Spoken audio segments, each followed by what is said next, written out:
वाग्भिर्युक्ता चतुर्भिः स्फटिकमणिमयीम् अक्षमालां दधाना हस्तेनैकेन पद्मं सितमपि च सुखं पुस्तकं चापरेण भासा कुन्देन्दुशङ्खस्फटिकमणिनिभा भासमाना समाना सा मे वाग्देवतेयं निवसतु वदने सर्वदा सुप्रसन्ना सा मे वाग्देवतेयं निवसतु वदने सर्वदा सुप्रसन्ना.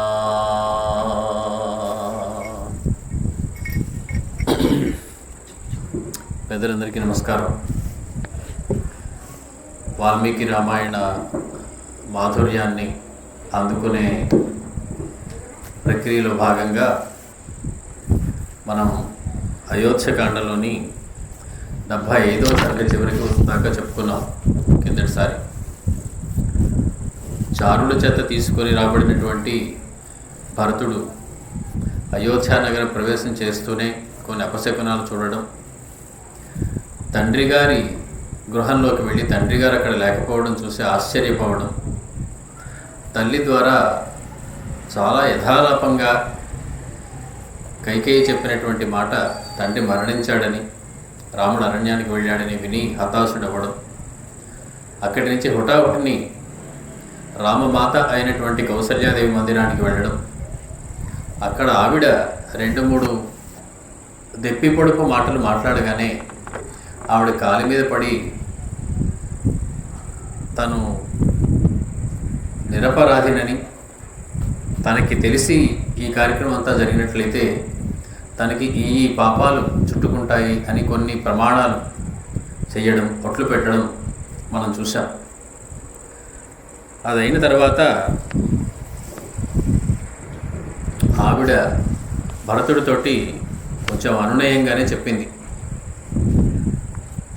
లక్ష్మణస్వామి ఉన్నటువంటి ధర్మ మార్గమే నీవు కూడా అనుసరిస్తున్నావని తెలిసి నాకు చాలా ఆనందంగా ఉన్నది అని చెప్పి ఆవిడ భరతుడిని కౌగలించుకొని తన ఒళ్ళో కూర్చోబెట్టుకొని జుట్టు నిమిరి బిగ్గరగా విలపించింది. ఆ సన్నివేశం దాకా వచ్చాం మనం. ఈ దృశ్యమంతా జరిగే సమయానికి భరతుడు కూడా చాలా బాధపడి అతడు కూడా కళ్ళనీళ్లతోటి తల్లిని పట్టుకొని అలాగే ఏడుస్తూ ఉండిపోయాడు. లాలప్యమానస్య విచేతనస్య ప్రణష్టబుద్ధేః పతితస్య భూమౌ ముహుర్ముహుర్నిశ్వసతశ్చ దీర్ఘం సాతస్య శోకేన జగామ రాత్రిః. రాత్రి ఎలా వెళ్ళింది అన్నది సందర్భానుసారంగా తీసుకొస్తూ ఉంటారు వాల్మీకి మహర్షి తన కవితలో. ఈ రాత్రి శోకంతో గడిచిందట. మొత్తం అయోధ్యకే కాదు, రాణులు ముగ్గురికే కాదు, అటు తల్లి ఒడిలో ఉన్నటువంటి భరతుడికి కౌసల్యమ్మకి కూడా ఆ రకంగా శోక సంతప్తమైనటువంటి మనస్సులు కలిగినటువంటి వారై ఆ రాత్రిని గడిపారు. తమేవం శోక సంతప్తం భరతం కైకయీసుతం ఉవాచ వదతాం శ్రేష్ఠో వసిష్ఠః శ్రేష్ఠవాగృషి. రాజు లేనప్పుడు రాజకార్యాలన్నీ నిర్వహించడానికి కుల పురోహితుడికే అధికారం. అతడు వశిష్ఠ మహర్షి, అతడు ఋషి. ఋషి అంటే రుగతౌ అనేటువంటి ధాతువు నుంచి వచ్చింది. అది రుచ్చతి గచ్చతి ఇది ఋషి. గమనార్థకం కలిగినటువంటి పదాలన్నీ కూడా జ్ఞానాన్ని బోధిస్తాయి అని సంస్కృతంలో ఒక సిద్ధాంతం. వెళ్ళడము అంటే, చేరడము అంటే అది జ్ఞానము కలిగి ఉండడము అని బోధిస్తుందట. కాబట్టి రు గచ్చతి అనేటువంటి ధాతువుకి అది జ్ఞానార్థకమై ఋషి అంటే పరమజ్ఞాని అనేటువంటి అర్థం మనం తీసుకోవాల్సి ఉంటుంది. అందుకే అతడు ఎటువంటి కార్యాలైనా సరే నిర్వహించడానికి తగినటువంటి దక్షత కలిగి ఉంటాడు. అటువంటి ఋషి వశిష్ఠుడు. అతడు మిక్కిలి శోకముతో బాధపడుతున్నటువంటి కైకేయి కుమారుడైనటువంటి భరతుడిని సమీపించి ఒక మాట అన్నాడు. శ్రేష్ఠ వాక్ అని ఒక విశేషణం వేశారు వశిష్ఠ మహర్షికి. అంటే అతడు మాట్లాడిన మాట శ్రేష్టమైనటువంటి మాట మాట్లాడతాడట. అతడు భరతుడితోటి మాట్లాడుతూ ఉన్నాడు. అలం శోకేన భద్రంతే రాజపుత్ర మహాయశః ప్రాప్తకాలం నరపతే కురు సంయానముత్తమం. అలం శోకేన, ఇంతవరకు నువ్వు విచారించింది చాలయ్యా, నువ్వు బాధపడింది నాకు అర్థమైంది. ఇంక నువ్వు అలాగా బాధపడుతూనే కూర్చొని ఉంటే ఉపయోగం లేదు.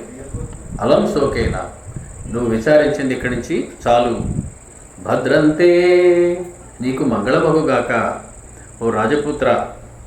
ప్రాప్తకాలం నరపతే కురు సంయానముత్తమం. ప్రాప్తకాలాన్ని పొందినటువంటి నరపతి అంటే మరణించినటువంటి దశరథ మహారాజుకి సంయానం ఉత్తమం కురు, అతని యొక్క ప్రయాణం ఇక నుంచి జరగబోయేటువంటి ప్రయాణం ఉత్తమంగా జరిగేలాగా చూడు. అంటే స్వర్గప్రాప్తికి కావలసినటువంటి క్రియాకలాపాన్ని నువ్వు ఆలోచించి అంత్యేష్టిని నువ్వు నిర్వహించవలసి ఉంటుంది. వశిష్ఠస్య వచ శ్రుత్వా భరతో ధరణీం గతః ధారణాంగతః ప్రేతకార్యాణి సర్వాణి కారయామాస ధర్మవిత్. ఎప్పుడైతే వశిష్ఠుడైతే ఈ రకంగా చెప్పాడో భరతుడు ధారణాంగతః, ధైర్యం ప్రాప్తవాన్, కొంత ధైర్యాన్ని పొందాడు. తన శోకాన్ని కొంచెం తగ్గించుకున్నాడు. తనకి గురువు అయినటువంటి వశిష్ఠ మహర్షి చెప్పినటువంటి మాటని విన్నాడు. ప్రేత కార్యాణి సర్వాణి కారయామాస ధర్మవిత్. స్వయంగా అతను కూడా ధర్మాన్ని తెలిసినటువంటి వాడు కాబట్టి తరువాత చేయవలసినటువంటి పని, ఆ ప్రేత కార్యక్రమం ఏదైతే ఉందో అదంతా కూడా అతను చేశాడు. ఉద్ధృతం తైల సంరోధాత్ పితుభూమౌ నివేశితం ఆపీతవర్ణవదనం ప్రసుప్తమివ భూపతిం. మరణించినటువంటి దేహాన్ని ఏ రకంగా భద్రపరచాలి, దాని ఎటువంటి పదార్థాల్లో ఉంచితే ఎటువంటి ధర్మాలు ఉంటాయి, ఇవన్నీ కూడా పూర్వం మన వాళ్ళకి తెలుసు. దశరథ మహారాజు యొక్క శరీరాన్ని తైల ద్రోణిలో ఉంచారు అని చెప్పి మహర్షి చెప్పారు ఇదివరకు. అంటే నూనె ఉన్నటువంటి ఒక పెద్ద టబ్బు లాంటి దానిలో ఉంచారు, ఒక పరికరంలో ఉంచారు. ఆయన శరీరాన్ని పడుకోబెట్టారు. ఇప్పుడు దాన్ని బయటికి తీశారు. అది మిలమిలా మెరిసిపోతూ బంగారు వర్ణంతో ప్రకాశిస్తూ ఉన్నదట. అంటే ఏ రకంగా శరీరాన్ని సంరక్షించాలో ఆనాటికే కొంత శాస్త్రం ఉన్నది. సంవేశ్య శయనే చాగ్ర్యే నానారత్న పరిష్కృతే తతో దశరథం పుత్రో విలలాప సుదుఃఖితః. ఆ పార్థివ దేహాన్ని తీసుకొచ్చి ఆ తైలద్రోణిలోంచి బయటకు తీసి ఒక శిబిక మీద అమర్చారు. అమర్చిన తర్వాత నానారత్నములతో తయారు చేయబడినటువంటి ఆ శిబిక మీద దాన్ని ఉంచి దశరథుని యొక్క పార్థివ దేహాన్ని భరతుడు విలలాప సుదుఃఖితః, ఒక్కసారి తండ్రి గారి పార్థివ దేహాన్ని చూసి మిక్కిలి దుఃఖంతో ఏడ్చాడు. కింతే వ్యవసితం రాజన్ ప్రోషితే మయ్యనాగతే వివాస్య రామం ధర్మజ్ఞం లక్ష్మణంచ మహాబలం. ఎంత దారుణమైనటువంటి స్థితి పట్టింది నీకు మహారాజా. నేను మేనమామ గారింటికి పంపబడ్డాను, నేను తిరిగి వచ్చేదాకా ఆగలేకపోయావా? నేను తిరిగి వచ్చేదాకా ఉండకుండా వెళ్ళిపోయావా నాయన? రాముడిని అడవికి పంపివేసి రాజ్యం నుంచి వివాసితుడిని చేసి ధర్మజ్ఞుడైనటువంటి రాముడిని లక్ష్మణుడు కూడా దగ్గర లేకుండా, మహాబలుడైనటువంటి లక్ష్మణుడు కూడా లేకుండా ఏమిటిలా అయిపోయింది నీ యొక్క దుస్థితి?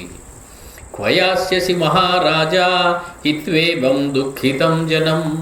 ఇంతమంది, ఇన్ని వేల మంది, ఇన్ని లక్షల మంది దుఃఖిస్తున్నటువంటి జనాన్ని వదిలిపెట్టేసి క్వయాస్యసి, ఎక్కడికి వెళదాం అనుకుంటున్నావు మహారాజా? హీనం పురుష సింహేన రామేణ అక్లిష్ట కర్మణ. పురుషసింహుడైనటువంటి అక్లిష్ట కర్మడైనటువంటి రామచంద్రమూర్తి లేకుండా నువ్వు ఒకడు ఎలా వెళదాం అనుకుంటున్నావు, ఎక్కడికి వెళదాం అనుకుంటున్నావు? యోగక్షేమంతు మే రాజన్ కోస్మిన్ కల్పయితా పురే త్వయి ప్రయాతే స్వస్థాత రామే చ వనమాశ్రితే. నా ఇక నుంచి నాకు యోగక్షేమాలు చూసేవాళ్ళు ఎవరున్నారు? ఇన్నాళ్ళు నువ్వు నా యోగక్షేమాలు చూసావు, నీ తర్వాత యోగక్షేమాలు చూడవలసిన వాడు రామచంద్రుడు. రామచంద్రుడు లేడు, నువ్వేమో నన్ను వదిలిపెట్టేసి వెళ్ళిపోయావు. ఇక నుంచి నా యోగక్షేమాలు చూసేవాళ్ళు ఎవరు నాయనా అని చెప్పి అతడు దుఃఖిస్తూ ఉన్నాడు. విధవా పృథివీ రాజన్ త్వయా హీనాన రాజతే. రాజుకి భూపాలుడు అని పేరు, భూమిని పాలించేవాడు, భూమికి భర్త అని పేరు రాజు. అటువంటి భూభర్త అయినటువంటి దశరథ మహారాజు వెళ్ళిపోగానే ఈ పృథివీ అంతా విధవ అయిపోయిందట, అంటే భర్త లేనిది అయిపోయిందట. హీన చంద్రేవ రజనీ నగరీ ప్రతిభాతిమా. నాకు ఈ ఈ అయోధ్య నగరం అంతా కూడా హీన చంద్రేవ రజనీ, చంద్రుడు లేని రాత్రిలాగా వెలవలబోతూ కనపడుతున్నదయ్యా. ఏవం విలపమానం తం భరతం దీనమానసం అబ్రవీద్వచనం భూయో వశిష్ఠస్తు మహాముని. మహాముని అయినటువంటి వశిష్ఠుడు ఈ రకంగా విలపిస్తున్నటువంటి భరతుడిని చూసి మళ్ళీ తను మాట్లాడడం మొదలెట్టాడు. ప్రేత కార్యాణి అన్యస్య కర్తవ్యాని విశాంపతే తాని అవ్యగ్రం మహాబాహో క్రియంతామవిచారితం. మరణించినటువంటి దశరథ మహారాజుకు ఏ ఏ ప్రేత కార్యాలు చేయవలసి ఉన్నవో ఆ రాజుకి యొక్క శరీరానికి ఆ కార్యాలన్నీ కూడా నిర్వర్తించవలసింది నాయన. వాటి నుంచి నువ్వు ఏమీ కూడా ఆలోచించవద్దు. అంటే దుఃఖంలో ఉన్నప్పటికీ కూడా చేయవలసినటువంటి కర్తవ్యాన్ని చేసి తీరాలి అనేటువంటి ఉద్బోధ చేస్తూ ఉన్నారు వశిష్ఠ మహర్షి. గురువుగారి యొక్క స్థానం గురువుగారిదే కాబట్టి గురువుగారు చెప్పిన మాటని జాగ్రత్తగా వింటున్నాడు భరతుడు. తథేతి భరతో వాక్యం వశిష్ఠస్యాభిపూజ్య తత్ ఋత్విక్ పురోహితాచార్యం త్వరయామాస సర్వశః. భరతః తథా ఇది వాక్యం. అలాగే గురువుగారు అని చెప్పి గురువుగారికి నమస్కరించి భరతుడు వశిష్ఠులకి నమస్కారం అనర్చి ఋత్వికులని పురోహితులని ఆచార్యులని కూడా పిలిచి, ఋత్వికులు అంటే యజ్ఞయాగాదులు చేయటందు నిపుణులు కలిగిన వాళ్ళు, చేయించేవాళ్ళు. పురోహితులు అంటే శాంతి పౌష్టికాది కర్మలు చేసేవారు, ఇళ్లలో మనకి చేసేటువంటి వాళ్ళని పురోహితులు అంటారు. ఆచార్యులు అంటే మనకి మంత్రం ఇచ్చి మంత్రోపదేశం చేసి మన యొక్క జీవిత గమ్యాన్ని నడిపేటువంటి వారు ఆచార్యులు. ఈ రకంగా అతడు ఋత్వికులని పురోహితులని ఆచార్యులని అందరినీ కూడా పిలిచి ఈ కార్యక్రమాన్ని త్వరగా జరిపించడానికి తగినటువంటి ఏర్పాట్లు చేయండి అని చెప్పాడు భరతుడు. ఏ త్వగ్నయో నరేంద్రస్య చాజ్ఞగ్నగారాద్ బహిష్కృతాః ఋత్విగ్భిరాజకైశ్చైవ తే హ్రియంత యథావిధి ఆక్రియంత యథావిధి. నిత్యాగ్నిహోత్రులు అని ఉంటారు. వాళ్ళు ఉపనయనం అయిన దగ్గర నుంచి అగ్ని సంరక్షణ చేస్తూ ఉంటారు. త్రికాలాల్లోనూ కూడా అగ్నిని పూజిస్తూ ఉంటారు. వాళ్ళు నిత్యాగ్నిహోత్రులు, త్రికాల అగ్నుని పూజిస్తూ త్రికాలాల్లో. వారు మరణించినట్లయితే వారి అంత్యేష్టిని చేయడానికి ఆ అగ్నినే వాడతారు. వాళ్ళు ఇన్నాళ్ళు పెంచి పోషించి కాపాడుకున్నటువంటి అగ్ని ఏదైతే ఉన్నదో అది ఏ రోజు చల్లారడానికి వీల్లేదు. ఒకసారి ఉపనయనం అయిన తర్వాత వారికి ఇచ్చినటువంటి ఆ అగ్నిని అతడు కాపాడుతూనే ఉండాలి జీవితాంతం. ఆ అగ్నినే అతడి శరీరం మరణించిన తర్వాత దాన్ని తీసుకొచ్చి అతని గది నుంచి బయటికి పెడతారు. దాని మీద అధికారం అతని కుమారుడికి ఉంటుంది. కుమారుడు కనుక లేకపోయినట్లయితే పెద్ద భార్యకి ఉంటుంది ఆ అధికారం. అందుకే కౌసల్య నా అగ్నిని తీసుకుని నేను బయటికి వెళ్ళిపోతాను అని చెప్పింది ఇంతకుముందు. అంటే రాజుగారి యొక్క ఆ గార్హపత్యాగ్ని ఏదైతే ఉందో దాని మీద అధికారం పెద్ద భార్యకి ఉంటుంది కుమారుడు లేనట్లయితే. కాబట్టి ఈ అగ్నిని తీసుకుని బయటపెట్టినటువంటి అగ్నిని ఆహ్రియంత ఆనీయంత దాన్ని తీసుకురావడం జరిగింది భరతుడి దగ్గరికి. శిబికాయామధారోప్య రాజానం గతచేతనం బాష్పకంఠా విమనసస్తం ఊహు పరిచారకాః. ఒక శిబికని తీసుకొచ్చి ఒక చిన్న వేదిక లాంటిది చిన్నదాన్ని తీసుకొచ్చి దాని మీద గతచేతనం రాజానం, ప్రాణము లేనటువంటి దశరథ మహారాజు యొక్క శరీరాన్ని బాష్పకంఠాః, బాష్పముతోటి కంఠము మాట పెగలకుండా ఉన్నటువంటి సమయం కలిగినటువంటి వాళ్ళని విమనసహ కృంగిపోయినటువంటి మనస్సు కలివారి వారు పరిచారకులందరూ కూడా ఆ దేహాన్ని తీసుకొచ్చి శిబిక మీద పెట్టడం జరిగింది. హిరణ్యంచ సువర్ణంచ వాసాంసి వివిధాని చ ప్రకిరంతో జనా మార్గం నృపతే అగ్రతో యయుః. హిరణ్యం చ సువర్ణం చ. హిరణ్యం అంటే బంగారు, సువర్ణం అంటే బంగారు. హిరణ్యం చ సువర్ణం చ, ఈ రెండు పదాలు కలిపి వచ్చినప్పుడు హిరణ్యం అనే మాటకి వెండి అని అర్థం. హిరణ్యానికి రెండు అర్థాలు ఉన్నాయి. వెండి అన్న హిరణ్యమే, బంగారం అన్న హిరణ్యమే. ఒట్టిన హిరణ్యం అంటే అది బంగారు. హిరణ్యం సువర్ణం అని రెండు వాడితే మొదటి హిరణ్యానికి అర్థం వెండి.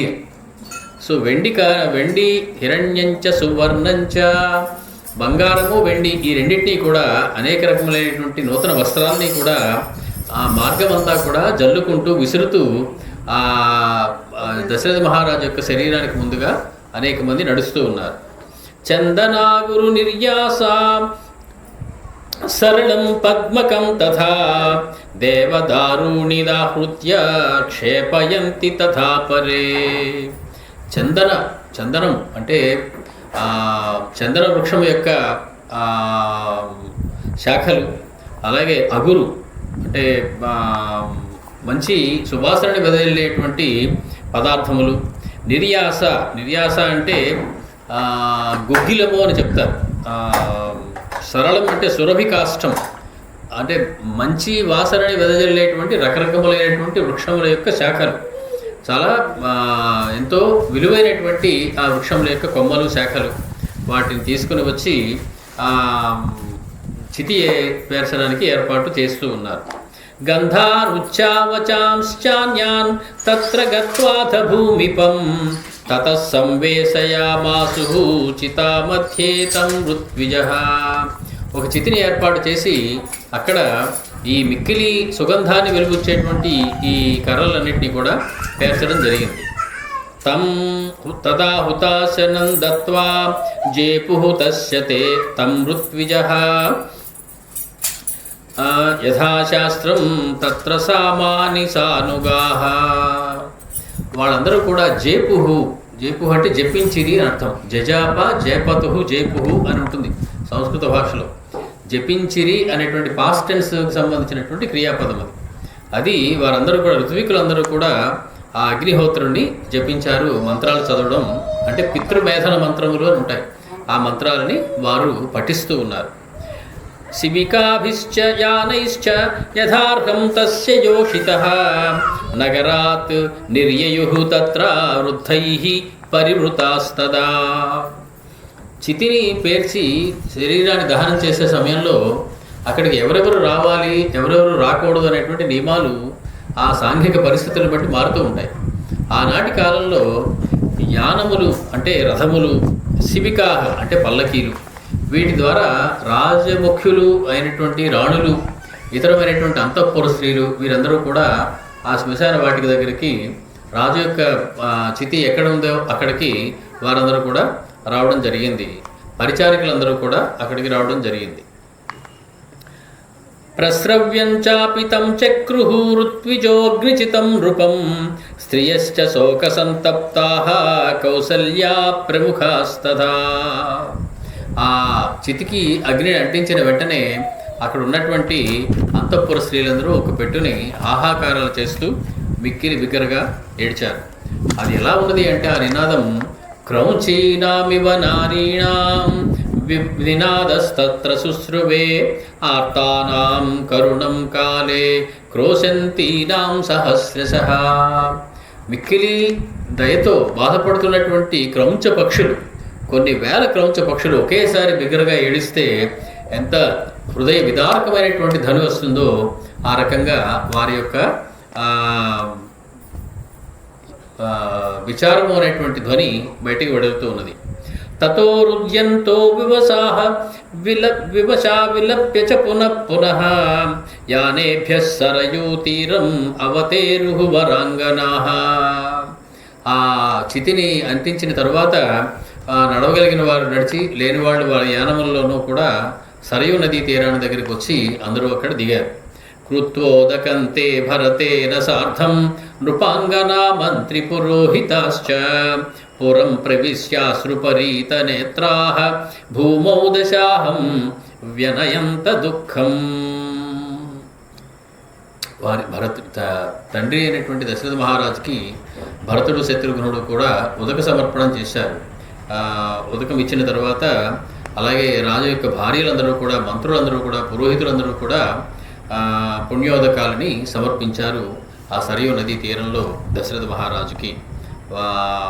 ఆ రకంగా దశాహం 10వ రోజు పూర్తయింది భరతుడు మరణించిన తర్వాత, దశరథుడు మరణించిన తర్వాత.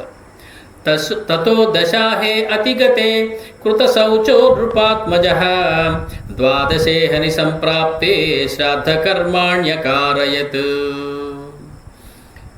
జీవి శరీరం ఈ భూమి మీద పడినప్పుడు చేయవలసినటువంటి కార్యాలు కొన్ని, ఈ శరీరాన్ని వదిలేసి జీవుడు వెళ్ళిపోయినప్పుడు చేయవలసినటువంటి కార్యక్రమాలు కొన్ని, ఇవన్నీ కూడా సంస్కారాలు అని మనకి చెప్తాయి. షోడశ సంస్కారాలు అని 16 రకాల సంస్కారాలు జీవికి చేయాలి. పుట్టిన దగ్గర నుంచి మరణించేదాకా. చివరిలో జరిగేది అంత్యేష్టి, మొదట్లో జరిగేది నామకరణం, చౌలం, ఉపనయనం, ఇలాంటి సంస్కారాలు. ఈ సంస్కారాలన్నింటిలో చివరిగా జరిగేటువంటి సంస్కారం జరుగుతూ ఉన్నది దశరథ మహారాజుకి. 10 రోజులు పూర్తయిన తర్వాత వారికి ఆ మరణించినటువంటి వ్యక్తికి ఉన్నటువంటి మైల ఏదైతే ఉంటుందో, ఆ శౌచం ఏదైతే ఉంటుందో అది పోయి మళ్ళీ పుణ్యాహవాచనం కర్మలవన్నీ చేసి మళ్ళీ వారందరికీ కూడా శుద్ధి జరిగింది. ఇక 12వ రోజు శ్రాద్ధకర్మలు, సపిండీకరణాది శ్రాద్ధకర్మలు చేయవలసినటువంటి సమయం వచ్చింది. బ్రాహ్మణేభ్యో దదౌ రత్రం ధనమన్నం చ పుష్కలం వాసాంసి చ మహార్హాణి రత్నాని వివిధాని చ. అనేక మందికి అన్న సంతర్పణ చేశారు. బ్రాహ్మణులందరికీ కూడా ఉచితమైనటువంటి దానములు చేశారు. చాలా మిక్కిలి విలువ కలిగినటువంటి రత్నములని, ధనాన్ని, బంగారాన్ని కూడా వాళ్ళు దానాలు చేయడం జరిగింది. బాస్తికం బహుశుక్లంచ గాశ్చాపి శతసస్తథా దాసీ దాసంచ యానంచ వేష్మాని సుమహాంతి చ. బ్రాహ్మణేభ్యో దదౌ పుత్రో రాజ్ఞః తస్యార్థ ఔర్ధ్వదైహికం. రాజు మరణించిన తర్వాత చేసేటువంటి దానములు కొన్ని ఉంటాయి. అందులో గోదానాదివి ఇప్పటికీ మనం చూస్తూ ఉంటాం. అలాగా బాస్తికం అంటే మేకల మందని బాస్తికం అంటారు. బస్తానాం సమూహం బాస్తికం అంటారు. బస్తా అంటే మేక, ఛాగం అనే దానికి ఇంకొక పేరు సంస్కృతంలో. ఛాగం అన్న, బస్తం అన్న మేక అని అర్థం. అవి బహుశుక్లం అంటే మిక్కిలి తెల్లగా ఉన్నవి. బహుశుక్లం అనే మాటకి వెండి అనే అర్థం కూడా ఉంది. బహుశుక్లం బాస్తికం అంటే వెండితో అలంకరించబడినటువంటి ఆభరణములు కలిగినటువంటి మేకల యొక్క సమూహం అని కూడా అర్థం చేసుకోవచ్చు. అలాగే గాశ్చ అనేకమైనటువంటి 100ల కొద్దీ ఆవులని కూడా దానం చేయడం జరిగింది. అంతేకాదు దాసీ దాసంచ యానంచ వేష్మాని సుమహాంతి చ. భూదానం, గోదానం, హిరణ్యదానం ఇలా ఏ దానాలు అయితే ఉన్నాయో ఆ దానాలన్నీ కూడా ఔర్ధ్వదైహిక ప్రయాణం కోసం దశరథ మహారాజు కోసం చేయడం జరుగుతూ ఉన్నది. తత ప్రభాత సమయే దివసే త్రయోదశే విలలాప మహాబాహు భరతో శోకమూర్ఛితః.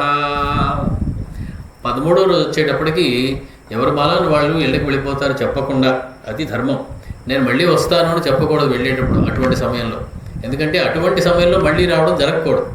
కాబట్టి ఎప్పుడు శుభాన్నే కోరుకోవాలి. కాబట్టి వచ్చిన వాళ్ళందరూ గప్చిప్గా ఎవరి దారిని వాళ్ళు వెళ్ళిపోతారు. అంతఃపురం మొత్తానికి భరతుడు ఒక్కడు మిగిలాడు. ఒక్కడు ఉండేటప్పటికీ ఒక్కసారి మళ్ళీ తండ్రి గారు గుర్తొచ్చారు, రామచంద్రమూర్తి గుర్తొచ్చారు. మళ్ళీ ఒక్కసారి భోరున అతడు విలపించాడు. అది తెలతెలవారుతూ ఉండగా 13వ రోజుని శబ్దాపిహిత కంఠస్థు శోధనార్థం ఉపాగతః. ఆ రోజు 13వ రోజుని శోధనార్థం వచ్చాడు. శోధనము అంటే అస్థి సంచయనము. ఆ దశరథుని యొక్క అస్థికలన్నీ కూడా తీసుకుని వాటిని కలపవలసిన చోట కలపవలసి ఉంటుంది. కొన్ని నదుల్లో కలపవలసి ఉంటుంది, కొన్ని చోట్ల వేయవలసి ఉంటుంది. ఆ అస్థి సంచయనం చేయడం కోసం ఆయన 13వ రోజుని ఆ ప్రేతభూమికి వచ్చాడు భరతుడు. చితామూలే పితుర్వాక్యం ఇదమాహ సుదుఃఖితః. అంతకుముందు చక్కగా తిరుగుతూ ఉన్నటువంటి బలిష్ఠుడైనటువంటి తన తండ్రిని చూసి ఎరుగుదుడు చీనాంబరాలు ధరించి సువర్ణ ఆభరణాలు ధరించినటువంటి తన తండ్రిని చూసి ఎరుగుతుంది. ఇవాళ ఆ తండ్రి పిడికెడు బూడిదగా మారిపోయి ఆ నేల మీద ఉన్నాడు. ఆ బూడిదంతటినీ కూడా అతడు సంచయనం చేస్తూ ఉన్నాడు, సేకరిస్తూ ఉన్నాడు. తాత యస్మిన్ నిసృష్టోహం త్వయా భ్రాతరి రాఘవే తస్మిన్ వనం ప్రవ్రజితే శూన్యే త్యక్తోస్మ్యహం త్వయా. నాయనా, తండ్రి, ఏమిటి నన్ను ఇలాగ ఒంటరివాణ్ణి చేసి వెళ్ళిపోయావు? నన్ను రాఘవుణ్ణి అడవులకు పంపించేసి ఎవరూ తోడు లేనివాడిని చేసేసావు. నాకు సోదరుడైనటువంటి రామచంద్రుడు వనాలకు వెళ్ళిన వాడి అయి ఉండగా నన్ను ఒంటరివాణ్ణి చేసి ఇలాగ నువ్వు వెళ్ళిపోవడం తగునా? నీకు ఇది భావ్యమా తండ్రి అని చెప్పి ఏడుస్తూ ఉన్నాడు. యస్యాగతిరవ అనాథాయాః పుత్రః ప్రవ్రాజితో వనం తామంబాం తాత కౌసల్యాం త్యక్త్వా త్వం క్వ గతో నృపా. పెద్ద భార్య అయినటువంటి కౌసల్య మీద నీకు ఎంత ప్రేమో నాకు తెలుసు నాన్న. అటువంటి పెద్ద భార్య అయినటువంటి కౌసల్యని అనాథని చేసి తన కుమారుడిని తనకు దగ్గర లేనివాడిగా చేసి ఆమె బాగోగులు చూసుకోవడానికి నువ్వైనా కనీసం ఉండకుండా నువ్వు వెళ్ళిపోవడం ఏమైనా బాగుందా? దృష్ట్వా భస్మారుణం తచ్చ దగ్ధాస్థిస్థానమండలం పితుశరీర నిర్వాణం విష్టవన్ విషసాద సహా. ఆ బూడిదనంతటినీ కూడా సేకరిస్తూ ఉంటే గబుక్కుని చేతికి కంగుమని తగిలింది కాలకుండా మిగిలిపోయినటువంటి ఒక సువర్ణ ఆభరణం. అది ఒకప్పుడు దశరథ మహారాజు ధరించినటువంటి ఆభరణం. అది ఆ అస్థి సంచయనంలో భరతుడు ఆ బంగారు ఆభరణం చప్పుడైతే దాన్ని కూడా చూడడం జరిగింది. ఇది కవి యొక్క విస్తృతమైనటువంటి ఆలోచన, అతను దాని వర్ణన సామర్థ్యానికి నిదర్శనం. అస్థి సంచయనం చేస్తున్న సమయంలో కాలకుండా ఉన్నటువంటి బంగారు ఆభరణం ఒకటి కూడా వాటిలో పాటు దొరికింది. సతు దృష్ట్వా రుదందీనః పపాత ధరణీతలే. ఒకసారి దాని చేతిలో తీసుకునేటప్పటికి తండ్రి గారిని ముట్టుకునేటువంటి అనుభూతి కలిగింది. నిజంగా తండ్రి గారే ఉంటే ఆ ఆభరణంతో తను ఆడుకునేవాడు చిన్నప్పుడు. ఆభరణం ఉన్నటువంటి చేతితోటి తండ్రి తనని బయటకు తీసుకెడుతూ ఉండేవాడు. అటువంటి తండ్రి ధరించినటువంటి ఆభరణాన్ని చూసేటప్పటికీ రుదన్ ఏడుస్తూ ఉన్నవాడై దీనః దీనుడై పపాత ధరణీతలే భూమి మీద పడిపోయాడు, మూర్ఛపోయాడు. ఉత్థాప్యమాన చక్రస్య యంత్రధ్వజ ఇవోచ్ఛ్రితః. ఒక జెండా లాంటిది ఒక యంత్రంతో నిలబెట్టినట్లయితే ఆ యంత్రం పడిపోగానే ఆ జెండా కూడా పడిపోతుంది దాంతోపాటు. ఆ రకంగా ఒక్క పెట్టును అతడు కూలిపోయాడు నేల మీదకి భరతుడు. అభిపేతుస్తతః సర్వే తస్యామాత్యా శుచివ్రతం అంతకాలే నిపతితం యయాతిన్ ఋషయో యథా. యయాతి ఒకప్పుడు పుణ్యలోకాలకు వెళ్ళాడు, కానీ పుణ్యం అయిపోగానే స్వర్గం నుంచి అతడు మళ్ళీ భూమి మీదకి పడిపోయాడు. ఆ రకంగా స్వర్గం నుంచి భూమి మీద యయాతి ఎలా పడిపోయాడో అలాగా ఈ దుఃఖంతో భరతుడు నేలకు ఒరిగిపోయాడు. ఋషులందరూ కూడా యయాతిని కింద నుంచి స్వాగతం పలికారు అతను పడిపోతున్నప్పుడు. ఆ రకంగా ఈ ఋషులందరూ కూడా పడిపోగానే గబగబా పరిగెత్తుకుంటూ వచ్చి భరతుడిని లేవనెత్తి అతడికి పరిచర్యలు చేస్తూ ఉన్నారు. శత్రుఘ్నశ్చాపి భరతం దృష్ట్వా శోక పరిప్లుతం విసంజ్ఞోన్యపతద్భూమౌ భూమిపాలమనుస్మరన్. తండ్రి గారిని తలుచుకుని భరతుడిని ఒక్కసారి చూడగానే తను కూడా ధైర్యాన్ని కోల్పోయినటువంటి శత్రుఘ్నుడు తను కూడా నేల మీద మూర్ఛపోయి పడిపోయాడు. ఉన్మత్త ఇవ నిశ్చేత విలలాపసు దుఃఖిత. ఒక పిచ్చివాని వలె ఏం మాట్లాడాలో తెలియక, ఏం జరుగుతోందో తెలియక అతడు దుఃఖిస్తూ ఉన్నాడు. శత్రుఘ్నుడు స్మృత్వా పితుర్గుణాంగాని తాని తాని తదా తదా. స్మృత్వా పితు గుణాః అంగాః. తండ్రి యొక్క చెయ్యి ఇలా ఉండేది, తండ్రి యొక్క జుట్టు ఇలా ఉండేది, తండ్రి ఇటువంటి బట్టలు వేసుకునేవాడు అని రకరకాలుగా తండ్రిని గుర్తు చేసుకుంటూ, ఆయన యొక్క మాటల్ని గుర్తు చేసుకుంటూ, ఆయన యొక్క గుణాములని కూడా గుర్తు చేసుకుంటూ అతడు ఏడుస్తూ ఉన్నాడు. మంథరా ప్రభవ తీవ్రః కైకేయీ గ్రాహ సంకులః వరదానమయో క్షోభ్యో మజ్జయత్ శోకసాగరః. అక్కడ ఉన్నవాళ్ళందరూ కూడా ఒక పెద్ద శోకసాగరంలో మునిగిపోయారట. ఎలా ఉందిట ఆ సాగరం? ఎక్కడి నుంచి పుట్టింది ఆ సాగరం అంటే మంథరా ప్రభవ. మంథర అనేటువంటి దాని నుంచి పుట్టిందట ఒక శోక సాగరం. అది అందులో మొసళ్ళు ఉన్నాయట. ఏమిటా మొసళ్ళు అంటే కైకేయీ గ్రాహ సంకుల. కైకేయి అనేటువంటి మొసలు తిరుగుతూ ఉందట ఆ సముద్రంలో. వరదానమయోక్షోభ్యో, అందులో కెరటాలు ఏమిటట, వరదానములు ఇచ్చేయడం, అడిగినా అడగకపోయినా వరాలు ఇచ్చేయడం వంటి కెరటములతోటి ఊగిసలాడుతూ ఉన్నటువంటి ఆ శోక సాగరంలో అర్థం అంతా కూడా మునిగిపోయారట ఆ చుట్టుపక్కల ఉన్న వాళ్ళందరూ కూడా. సుకుమారంచ బాలంచ సతతం లాలితం త్వయా క్వతాత భరతం హిత్వా విలపంతం గతో భవాన్. సుకుమారంచ బాలంచ సతతం లాలితం త్వయా. భరతుణ్ణి ఎంతో సుకుమారంగా ఎంతో ప్రేమతోటి లాలించేటువంటి ఓ తండ్రి, క్వతాత గతో భవాన్, ఎక్కడికి వెళ్ళిపోయావు నాయన అని చెప్పి శత్రుఘ్నుడు విలపిస్తూ ఉన్నాడట.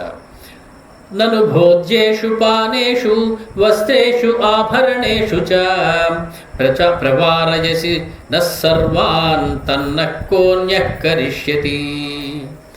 తండ్రి, ఇదివరకల్లా నువ్వు అనేకమైనటువంటి ఆభరణాలు పట్టుకొచ్చేవాడు, అనేకమైనటువంటి వస్త్రాలు పట్టుకొచ్చేవాడు, అనేకమైనటువంటి తినుబండారాలు తెచ్చేవాడు. అవన్నీ అక్కడ పెట్టి మీకు ఏది కావలిస్తే అది తీసుకోండి, నీకు ఏది ఇష్టమైతే అది తీసుకోండి అని మనం ప్రేరేపించి ఇంకోటి తీసుకొని మాకు అనేకమైనటువంటి భోజన పదార్థాలు కానీ, బహుమానాలు కానీ, వస్త్రాలు కానీ, ఆభరణాలు కానీ ఇస్తూ ఉండేవాడివే. ఇప్పుడు నువ్వు వెళ్ళిపోయిన తర్వాత మా సంగతి ఇప్పుడు ఎవరు చూస్తారు? మీకు కావలసినవేవో మీరే ఎంచుకోండి అని ఆ స్వాతంత్రం కూడా మాకే ఇచ్చి, తనకి నచ్చింది ఏదో వాటి మీద రుద్దడం కాకుండా నీకు కావాల్సింది నువ్వు తీసుకో అని చెప్పి ఇచ్చేటువంటి తండ్రి మాకు ఎక్కడ లభిస్తాడు నాయన అని చెప్పి ఆయన బాధపడుతున్నాడు. అవధారణ కాలే తు పృథివీ నావదీర్యతే యా విహీనా త్వయా రాజ్ఞః ధర్మజ్ఞేన మహాత్మనా. ఈ భూమి ఈ పరిస్థితిలో ముక్కలుగా విరిగిపోవలసి ఉంది. దశరథుడంతటి వాడు వెళ్ళిపోతే ఈరిపోయినటువంటి పరిస్థితిలో, అటువంటి సమయంలో కూడా భూమి చెక్కు చెదరకుండా నిలబడే ఉంది. ఆహా, ఎంత దయలేనటువంటిది ఈ భూమి, ఎంత కరుణ లేనటువంటిది ఈ భూమి. అది ధర్మజ్ఞుడైనటువంటి మహాత్ముడైనటువంటి నువ్వు లేకపోయినా కూడా ఇంకా భూమిలాగే ఉంది అంటే చాలా ఆశ్చర్యపడవలసినటువంటి విషయం. విరిగిపోవలసిన సమయంలో కూడా భూమి విరగదు అని మాకు ఇప్పుడు అర్థమవుతుంది. అంటే ప్రళయం వచ్చినా సరే ఈ భూమి అలాగే ఉంటుందేమో, అంత కఠినమైనటువంటిదేమో ఈ భూమి. దశరథ మహారాజు అంతటి వాడు వెళ్ళిపోతే సుఖంగా క్షేమంగా మమ్మల్ని అందరినీ భరిస్తూనే ఉన్నది ఈ భూమి. పితరి స్వర్గమాపన్నే రామే చారణ్యమాశ్రితే కిం మే జీవిత సామర్థ్యం ప్రవేక్ష్యామి హుతాసనం. నన్ను ఇంత అందంగా ప్రేమించేటువంటి తండ్రి స్వర్గాన్ని పొందినవాడే ఉండగా, నేను ఎవరినైతే పరమాత్మ భగవంతుడు అనుకుంటున్నానో ఆ రామచంద్రమూర్తి అరణ్యానికి వెళ్ళిపోయినవాడు ఉండగా, కిం మే జీవిత సామర్థ్యం, ఈ జీవించేటువంటి సామర్థ్యం నాకు ఎక్కడుంది? ఈ జీవితాన్ని నేను గడిపేటువంటి శక్తి నాకు ఎక్కడుంది? కాబట్టి నేను ఇక ప్రవేక్ష్యామి హుతాసనం, అగ్నిలో దూకి మరణించడమే నాకు మిగిలింది. హీనో భ్రాత్రా చ పిత్రా చ శూన్యామిక్ష్వాకు పాలితాం అయోధ్యాం న ప్రవేక్ష్యామి తపోవనం. ఇక నేను మళ్ళీ తండ్రి లేనటువంటి, మా అన్నయ్యనటువంటి రామచంద్రుడు లేనటువంటి మిక్కిలి దుఃఖంతో కూడుకున్నటువంటి అయోధ్య నగరంలోకి ప్రవేశించలేను. నేను తపోవనంలోకి వెళ్ళి తపస్సు చేసుకుంటాను, నాకు ఇదే ముఖ్యమైనది అని చెప్పి బాధపడుతూ ఉన్నాడు భరతుడు శత్రుఘ్నుడు. తయోర్విలపితం శ్రుత్వా వ్యసనం చాన్వవేక్ష్య తత్ భృశమార్తతరా భూయః సర్వ ఏవానుగామినః. వారిద్దరూ ఇలా విలపిస్తూ ఉంటే అంతకంటే ఎక్కువ విలాపాన్ని పొందారట, ఎక్కువ దుఃఖాన్ని పొందారట. చూస్తున్న వాళ్ళందరూ ఓర్చుకోలేక చాలా బాధపడ్డారట వారి యొక్క ఆ కష్టాన్ని చూసి. తతో విషణ్ణౌ విశ్రాంతౌ శత్రుఘ్న భరతౌ ఉభౌ ధరణ్యాం సంన్యవేష్టేతాం భగ్న శృంగాభివార్షభౌ. కొమ్ములు లేనటువంటి రెండు ఎద్దులు ఏ రకంగా నేల మీద పడి పొరలాడుతూ ఉంటాయో ఆ రకంగా ఇద్దరు కూడా నేల మీద పడి విచారిస్తూ ఘోరుమని విలిపిస్తూ ఉన్నారట. మిక్కిలి శ్రమకి పడి అప్పటికే బాధలో ఉన్నటువంటి భరత శత్రుఘ్నులు ఇద్దరు కూడా. తత ప్రకృతిమాన్ వైద్యః పితురేషాం పురోహితః వసిష్ఠో భరతం వాక్యం ఉత్థాప్య తం ఉవాచః. వైద్యుడు అని పెట్టాడు పేరు వశిష్ఠ మహర్షికి. వైద్య అనే మాటకి రోగాలను నయం చేసేవాడు అని అర్థం మామూలుగా లేదు. అది మామూలుగా యౌగికార్థం వేరు, దాని అసలు అర్థం వేరుగా ఉంటాయి చాలా మాటలకి. ఉదాహరణ పంకజము అంటే పంకంలోంచి పుట్టింది అంటే మనం పుష్పము అని అనుకుంటాం. కానీ పంకంలోంచి పుట్టినటువంటి పురుగులు కూడా అనేకం ఉంటాయి, వాటికి పంకజములు అనే పేరు. కాబట్టి మామూలుగా పంకజము అనేటువంటి సందర్భాన్ని బట్టి అర్థం చేసుకోవాలి. ఏమీ చెప్పకపోతే పంకజము అంటే పంకం నుంచి పుట్టినటువంటి పుష్పమనే మనకి అర్థమవుతుంది. ఆ రకంగా ఇతడు వైద్య అన్నాడు. అంటే విద్యాం వేద ఇది వైద్య, విద్యని బాగా నేర్చిన వాడిని వైద్యుడు అంటారు. విత్ అనేటువంటి ధాతువు నుంచి వచ్చినటువంటి మాటది. అంటే జ్ఞాని అని అర్థం. అది వైద్య అనేటువంటి మాటకి అర్థం. అంటే 28 రకాలైనటువంటి తత్వాలు తెలిసినటువంటి వాడిని వైద్య అని చెప్తారు. అంటే విద్య బాగా నేర్చినవాడు. విద్య అంటే వేదాంత విద్యయే విద్య, వేరొకటి విద్య కాదు మనకి. కాబట్టి వేదాంతి పరమ వేదాంతి అయినటువంటి వశిష్ఠ మహర్షి అని చెప్తున్నాడు. ప్రకృతిమాన్ వైద్య, ప్రకృతిరా అంటే ప్రకృతులు అంటే తత్వములు, 28 తత్వములు తెలిసినటువంటి వాడు ప్రకృతిమాన్ అయినటువంటి ప్రశస్త స్వభావం కలిగినటువంటి వాడు అని కూడా అర్థం. ప్రకృతిమాన్ అంటే ప్రశస్తమైనటువంటి స్వభావం కలిగినటువంటి బాగా జ్ఞాని అయినటువంటి అతడు వశిష్ఠ మహర్షి, పురోహితుడు వశిష్ఠుడు భరతుడిని ఒక్కసారి లేపి అతడితో మాట అన్నాడు. త్రయోదశోయం దివసః పితుర్వృత్తస్య తే విభో సా అవశేషాస్తి నిచయే కిమిహత్వం విళంబసే. నాయన 13వ రోజు ఇవాళ అస్థి సంచయనం చేయవలసినటువంటి పని ఉన్నది, నువ్వు మొదలెట్టి వచనం ఆపేశావు. కాబట్టి తండ్రికి జరగలేనటువంటి సంస్కారాలన్నీ కూడా యథారీతిగా జరిపించడం కుమారుడి గారి యొక్క బాధ్యత. ఇప్పుడు విలపించడంతో ఉపయోగం లేదు నాయన. 3 ద్వంద్వాని భూతేషు ప్రవృత్యాని అవిశేషతః తేషు చ అపరిహార్యేషు నైవం భవితుమర్హసి. భగవద్గీతలో కృష్ణ పరమాత్మ ఏం చెప్పాడో అదే చెప్తున్నాడు వశిష్ఠ మహర్షి ఇక్కడ. లేదా వశిష్ఠ మహర్షి ఇక్కడ ఏం చెప్పాడో భగవద్గీతలో అదే చెప్పాడు కృష్ణ పరమాత్మ తర్వాత ఇవాళలో. ఏమంటున్నాడు? అశోచ్యాహ అన్వశోచంతం. ఎవరి గురించి అయితే విచారం పెట్టుకోకూడదో వారి గురించి నువ్వు విచారం పెట్టుకుంటున్నావు. ఎవరి గురించి విచారం పెట్టుకోకూడదు? ఈ జీవుల గురించి విచారం పెట్టుకోకూడదు. ఎందుకంటే రావడం వెళ్ళడం అనేది వాళ్ళకి మామూలుగా జరిగేటువంటి కర్మ. కాబట్టి మరణించినంత మాత్రం చేత నువ్వు విచారించడం అనేది సరి అయినటువంటి పద్ధతి కాదయ్యా. 3 ద్వంద్వాలు ఉంటాయి, వాటిని తొలగించడం ఎవరి వల్ల కాదు. ఏమిటా 3 ద్వంద్వాలు అంటే? 1 ఆకలి దప్పులు, 2 శోకమోహములు, 3 జన్మ మృత్యు. జన్మ మృత్యు అనేటువంటిది, ఆకలి దప్పులు అనేటువంటిది, అలాగే శోకమోహములు అనేటువంటి 3 ద్వంద్వాలు ఏవైతే ఉన్నాయో వాటికి లోబడి చరిస్తూ ఉంటాడు జీవుడు. ఈ 3టిని కూడా అపరిహార్యాహ, వీటిని తీసివేయడం చాలా కష్టం. అటువంటి వాటిని అంటే జన్మ మృత్యు అనేది తొలగించేద్దామంటే తొలగించిపోయేది కాదు. ఒకసారి జన్మ అంటూ వచ్చిన తర్వాత మృత్యు అనేది తప్పదు. మృత్యు లేకుండా ఉండిపోదామంటే కుదరదు. కాబట్టి నాయన వేటినైతే నువ్వు తొలగించలేవో వాటి గురించి విచారించకూడదు, వాటిని సర్దుకుపోవడమే. సుమంత్రశ్చాపి శత్రుఘ్నం ఉత్థాప్య అభిప్రసాద్య చ శ్రావయామాస తత్వజ్ఞః సర్వభూత భవాభవౌ. వశిష్ఠుడు ఈ రకంగా భరతుడికి ఉపదేశం చేస్తూ ఉంటే ఆ పక్కన సుమంత్రుడు శత్రుఘ్నుని లేవనెత్తి కూర్చోబెట్టి అతనికి కూడా తత్వాన్ని కొంచెం బోధించాడట. సర్వభూత భవాభవౌ, సమస్త భూతముల యొక్క పుట్టుకలు గిట్టుకలు గురించి 2 మాటలు చెప్పి అతనికి వేదాంతాన్ని కొంచెం ఉపదేశం చేశాడు సుమంత్రుడు శత్రుఘ్నుడికి. అంటే సుమంత్రుడు యొక్క గొప్పతనం చూడండి. అతను కేవలం ఒక మంత్రి కాదు, కేవలం ఒక రథాన్ని తోలేటువంటి సారథి కాడు. అతను బాగా చదువుకున్నటువంటి విద్వాంసుడైనటువంటి వాడు, వేదాంతాన్ని బాగా వంట పట్టించుకున్నటువంటి వాడు అని మనకు అర్థమవుతుంది. ఉత్థితౌ చ నరౌ వ్యాఘ్రౌ ప్రకాశేతే యశస్వినౌ వర్షాతప పరిక్లిన్నౌ పృథగేంద్రధ్వజావివ. మొత్తానికి వాడిద్దరూ పైకి లేచారు, పైకి లేపబడ్డారు. వీళ్ళ చేత ఏ రకంగా ఉన్నారంటే 2 ఇంద్రధ్వజములు అప్పుడే పైకి లేపబడితే ఎలా ఉంటాయో అలాగా ప్రకాశిస్తూ వాళ్ళు అంటే తమ శోకాన్ని కొంచెం అణుచుకుని మళ్ళీ వాళ్ళు లోకంలో పడుతూ ఉన్నారు. అశ్రూణి పరిమృద్రంతౌ రక్తాక్షౌ దీనభాషిణౌ అమాత్యాస్త్వరయంతి స్మ తనయౌ చాపరక్రియాః. వారిని అపరక్రియలు ఇంకా మిగిలిపోయినటువంటి కార్యక్రమాలు చేయడం కోసం బాగా ఎర్రని కన్నులు కలిగినటువంటి దీనమైనటువంటి ముఖములు కలిగినటువంటి బాధపడుతున్నటువంటి వారిద్దరినీ కూడా తక్కిన క్రియాకలాపాలు చేయడానికి త్వరపెట్టారు అమాత్యులందరూ కలిసి. అథ యాత్రాం సమీహంతం శత్రుఘ్నో లక్ష్మణానుజః భరతం శోకసంతప్తం ఇదం వచనమబ్రవీత్. ఆ కార్యక్రమం అంతా ముగుస్తూ ఉన్నటువంటి సమయంలో శత్రుఘ్నుడు అన్నగారు అయినటువంటి భరతుడి దగ్గరికి వచ్చి మిక్కిలి శోక సంతప్తుడై ఇలా అంటూ ఉన్నాడు అలా అన్నయ్య అయినటువంటి భరతుడితోటి. గతిర్యస్ సర్వభూతానాం దుఃఖే కిం పునరాత్మనః సరామః సత్వ సంపన్నః స్త్రియా ప్రవ్రాజితో వనం. తల్లి చెప్పింది భరతుడికి, యా గతి సర్వభూతానాం, మీ తండ్రి ఎక్కడికి వెళ్ళాడయ్యా అంటే సమస్త భూతములకి గతి ఏదో ఆ గతికే వెళ్ళాడయ్యా నీ తండ్రి కూడా అని ఒక మాట చెప్పింది.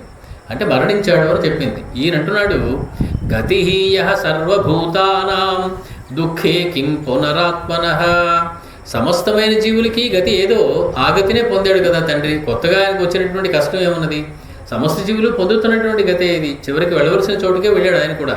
కాబట్టి మనం పెద్ద విచారించడానికి ఏమున్నది. కానీ స రామః సత్వ సంపన్నః, మిక్కిలి బలిష్ఠుడై మిక్కిలి గుణసంపన్నుడై అందరి చేత మెచ్చుకోబడినటువంటి గుణములు కలిగినటువంటి రామచంద్రమూర్తి స్త్రియా ప్రవ్రాజితో వనం, ఒక స్త్రీ చేత వనానికి పంపబడ్డాడు, రాజ్యం నుంచి తరిమి వేయబడ్డాడు. ఇది మాత్రం చాలా ఆశ్చర్యంగా ఉంది. తండ్రి గారు పోవడంలో ఆశ్చర్యం లేదు, ఎందుకంటే సమస్త జీవులకి పట్టేటువంటి గతి ఆయనకి పట్టింది. కానీ అంత సత్వగుణ సంపన్నుడైనటువంటి అంత బలవంతుడైనటువంటి అన్న ఒక స్త్రీ చేత రాజ్యం నుంచి దూరం చేయబడ్డాడు. బలవాన్, మామూలు వాడ పోని బలవాన్ వీర్య సంపన్న, లక్ష్మణుడి గురించి చెప్తున్నాడు. పోని పక్కన ఎవరున్నారు, లక్ష్మణస్వామి ఉన్నాడు. బలవాన్ వీర్య సంపన్న లక్ష్మణో నామయోప్యసౌ ఖిన్నమోచయతే రామం కృత్వా స్మ పితృనిగ్రహం. లక్ష్మణో నామ అంటే కొంచెం నిందాపూర్వకంగా మాట్లాడుతున్నాడు. లక్ష్మణుడు అనేవాడు ఉన్నాడే, లక్ష్మణుడు అనే పేరు పెట్టుకుని తిరుగుతున్నాడు. వాడు బలవంతుడు కదా, తండ్రి గారిని నిగ్రహించి రాముడిని రాజును చేయొచ్చు కదా వాడేనా. వాడు అతను ఏం చేయలేదేంటి లక్ష్మణుడు తనకి అన్నగా. అతన్ని బలవాన్ వీర్య సంపన్న లక్ష్మణో నామ యోపి అసౌ ఖిన్న మోచయతే రామం కృత్వా స్మ పితృనిగ్రహం. అది ఇంకా ఆశ్చర్యంగా ఉంది. తండ్రి పోవడం ఆశ్చర్యం లేదు, రాముడు వనవాసానికి ఒక స్త్రీ చేత గంటపడడం ఆశ్చర్యంగా ఉంది. అంతకన్నా ఆశ్చర్యం ఇంకోటి ఉంది. అంత బలవంతుడైనటువంటి లక్ష్మణస్వామి చేతులు కట్టుకుని కూర్చున్నాడా, తండ్రిని హింసించి తండ్రిని సంహరించైనా సరే రాముడి రాజుగా చేయాలనేటువంటి విషయం తెలియదు దానికి. పూర్వమేవ తు నిగ్రాహ్య సమవేక్షణయా నయౌ ఉత్పథం యస్ సమారూఢో నార్యా రాజావసంగతః. తండ్రి పెద్దవాడు, ఆయన ఏమి చేయకూడదన్నమాట నిజమే, ఆయన శిక్షించకూడదన్నమాట నిజమే, ఆయన గౌరవించాలన్నమాట నిజమే. కానీ అతడు తన వశాన్ని తనే కోల్పోయి వివసుడై ఒక స్త్రీ మాటకి లోబడి అంత మంచివాడైనటువంటి అన్నని దూరం చేసుకున్నాడు. కాబట్టి అతడిలో కార్యాకార్యములను నిర్ణయించేటువంటి శక్తి పోయింది. అతడు ఉన్మత్తుడైపోయి ఉన్నాడు. ఉన్మత్తుడైనటువంటి వాడిని శిక్షించేటువంటి అవకాశం ఉంది, లేకపోతే తప్పు నిర్ణయాలు తీసుకుని రాజ్యాన్ని భ్రష్టు పట్టించేటువంటి అవకాశం ఉంది. కాబట్టి మామూలుగా తండ్రిని శిక్షించమని నేను అంటలేదు. ఇలాంటి తండ్రి ఎప్పుడైతే తన యుక్తాయుక్త విచక్షణ జ్ఞానాన్ని కోల్పోయాడో, ఉన్మత్తుడి వలె ఎప్పుడైతే ప్రవర్తిస్తూ ఉన్నాడో అతన్ని నిగ్రహించడంలో తప్పేమీ లేదే. ఇతి సంభాషమాణే తు శత్రుఘ్నే లక్ష్మణానుజే ప్రాగ్ద్వారే అభూత్తదా కుబ్జా సర్వాభరణ భూషిత. ఈ పాటికి భరతస్వామి రాజైపోయి ఉంటాడు. కార్యక్రమాలన్నీ ముగించారు కదా, ఇప్పుడు భరతుడికి పట్టాభిషేకం జరగబోతోంది అనుకుని దానిలో పాలు పుంజుకుందామని శుభ్రంగా అందమైనటువంటి బట్టలు వేసుకుని అనేకమైనటువంటి ఎన్నోసార్లు కైకేయి తనకిచ్చినటువంటి ఆభరణాలన్నీ దిగేసుకుని తలుపు దగ్గర నుంచి వారి నుంచి చూస్తూ ఉన్నదంటే లోపలికి వద్దామనేటువంటి ప్రయత్నంతో మంధర ఆవిడ ఎలా ఉన్నది. లిప్తా చందన సారేణ రాజవస్త్రాణి బిభ్రతి వివిధైస్తైస్తైః భూషణైశ్చ విభూషిత. చందనాదులన్నీ కూడా లేపనం చేసుకుంటూ ఉన్నది. ఆవిడ కట్టుకున్నటువంటి బట్టలు మామూలు బట్టల, ఒక సేవకురాలు కట్టుకునేటువంటి బట్టలా కాదు. రాజవస్త్రాణి బిభ్రతి, రాజవస్త్రములను ధరించి ఉన్నది. ఎక్కడికి వచ్చాయి ఆవిడకి ఇవన్నీ అంటే ఎన్నోసార్లు కైకేయి ఇచ్చేసింది. మా చీరలు ఈ చీరలు కట్టేసుకోలేదు, ఒకసారి ఆవిడ కట్టుకున్నాక ఇంకా అది మళ్ళీ కట్టదు, ఆవిడ మందరికి ఇచ్చేయడమే. అంత ప్రేమ మందరంటే. కాబట్టి రాజవస్త్రములన్నీ ధరించింది, అనేకమైనటువంటి వివిధై తై భూషణై విభూషిత, అనేకమైనటువంటి రకరకములైనటువంటి ఆభరణాలు వేసేసుకుంది. అంటే మ్యాచింగ్ అవి కూడా చూసుకోవడం కూడా తెలియదు అనమాట దాన్ని. ఇది వేసుకున్నప్పుడు ఇది వేసుకోకూడదు అనేటువంటిది జ్ఞానం కూడా లేకుండా ఏవేవి దాని దగ్గర ఉన్నాయో అవన్నీ దిగేసుకుని వచ్చేసింది. సంతోషంగా భరతుడి పట్టాభిషేకంలో పాలు పంచుకుందాం అనేటువంటి కోరిక కాబోలు. మేఖలా దామభి చిత్రై, విచిత్రంగా ఉన్నాయంటే ఆవిడ పెట్టుకునేటువంటి వడ్డాణం అవి ఆవిడకి సరిపోవడం లేదు, జారిపోతూ ఉన్నాయి. కొన్ని పెద్దవి, కొన్ని చిన్నవి, కొన్ని ఆవిడకి పట్టేవి, కొన్ని ఆవిడకి పట్టనివి. ఏవేవి ఇంట్లో ఉన్నాయో అవన్నీ కూడా తగిలించుకుని దిగిపోయింది ఆవిడ. మేఖలా దామభి చిత్రై అన్యైశ్చ శుభభూషణై బభాసే బహుభిః బద్ధా రజ్జుబద్ధేవ వానరీ.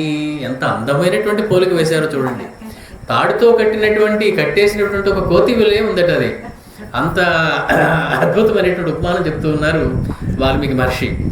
ఈ బహుభిః బద్ధ, అనేకమైనటువంటి ఆభరణాలు దానికి సరిపోకపోతే గట్టిగా లాగి బిగించి కట్టేసుకుందట అది, తాళ్లతో కట్టేసుకున్నట్టు. అవన్నీ ఎక్కడ జారిపోతాయో అని. అలాగే వదులుగా ఉన్నవి కొన్ని, బిగిసిపోయి పట్టకుండా ఉన్నవి కొన్ని, ఈ ఆభరణాలన్నీ వేసుకుని ఆవిడ రజ్జుబద్ధేవ వానరి, అంటే ఏ ఆభరణము కూడా ఆవిడకి శోభాకరముగా లేదు. మామూలుగా ఆభరణం వేసుకుంటే ఉన్న అందం ఇనుముడించాలి. చాలామంది మిక్కిలి అందమైనటువంటి వాళ్ళైతే ఆభరణానికే అందం వస్తుంది. ఆభరణం అక్కడ ఉండడం వల్ల దానికి అందం వస్తుంది. ఆవిడకి దానివల్ల అందం కాదు, ఆభరణానికి అందం ఆవిడ వేసుకోవడం వల్ల. అటువంటిది ఏమీ శోభాకరముగా కనిపించకుండా ఉన్నటువంటి అనేకములైనటువంటి రకరకములైనటువంటి వివిధములైనటువంటి చిత్రములైనటువంటి ఆభరణములన్నీ కూడా ఆవిడ వేసుకుని రజ్జుబద్ధేవ వానరి, తాడుతో కట్టినటువంటి ఒక తాడు కట్టేసి వదిలేస్తే అటు ఇటు పరిగెడుతున్నటువంటి ఒక కోతి, ఆడు కోతి వలె ఆవిడ కనపడిందట. మనిషి యొక్క రూపం మనస్సు మీద ఆధారపడి ఉంటుంది. మనసులో ఎటువంటి భావాలు ఉంటాయో పైకి మనకి అదే రూపం ప్రదర్శనం ఇస్తుంది. ఎందుకంటే మనసులో ఉన్నది ముఖం మీద కనపడకుండా దాచుకోవడం మానవ మాతృడి వల్ల కాదు. ఇప్పుడు కాకపోతే ఒకప్పుడైనా ఎంత నటనాగ్రేసరుడైనా బయట పడవలసిందే.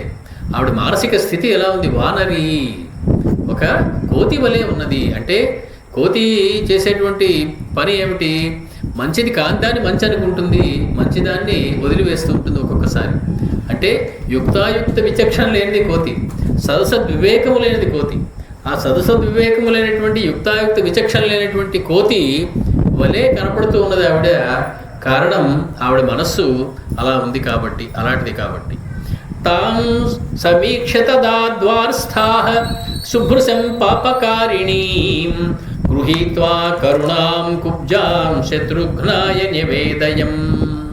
పక్కనే ఉన్నటువంటి ద్వారపాలకులు చూశారు, వాళ్ళకి అర్థమైపోయింది వ్యవహారం అంతా. వెంటనే గబగబా వెళ్ళి దాన్ని రెండు చేతులు వెనక్కి విరిచి పట్టుకున్నారు. పట్టుకుని శత్రుఘ్నుడి దగ్గరికి తీసుకొచ్చారు. ఎలా ఉంది? ఎలాంటి ఆవిడ? కరుణాం కుబ్జాం, మిక్కిలి కరుణతో కూడి ఉన్నదిట ఆవిడ అని మనం అనుకుంటాం, కానీ మా మహర్షి ఉద్దేశం అదే ఉండదు. గృహీత్వా కరుణాం, గృహీత్వా ప్లస్ అకరుణాం, ఏమాత్రము కరుణ లేనటువంటి మనస్సుతోటి రామచంద్రుని అడవులకు పంపించింది ఆవిడ. అటువంటి ఆవిడని గృహీత్వా అకరుణాం కుబ్జాం, ఏమీ దయలేనటువంటి కుబ్జని పట్టుకుని శత్రుఘ్నాయ నివేదయం, శత్రుఘ్నుడికి అప్పచెప్పారు. అయ్యా ఈవిడండి అసలు కారణం, మొత్తం గొడవంతరికి మూల కారణం ఈవిడే, ఇవో పట్టుకొచ్చాం, మీరేం చేస్తారో చేయండి ఆవిడని అన్నారు.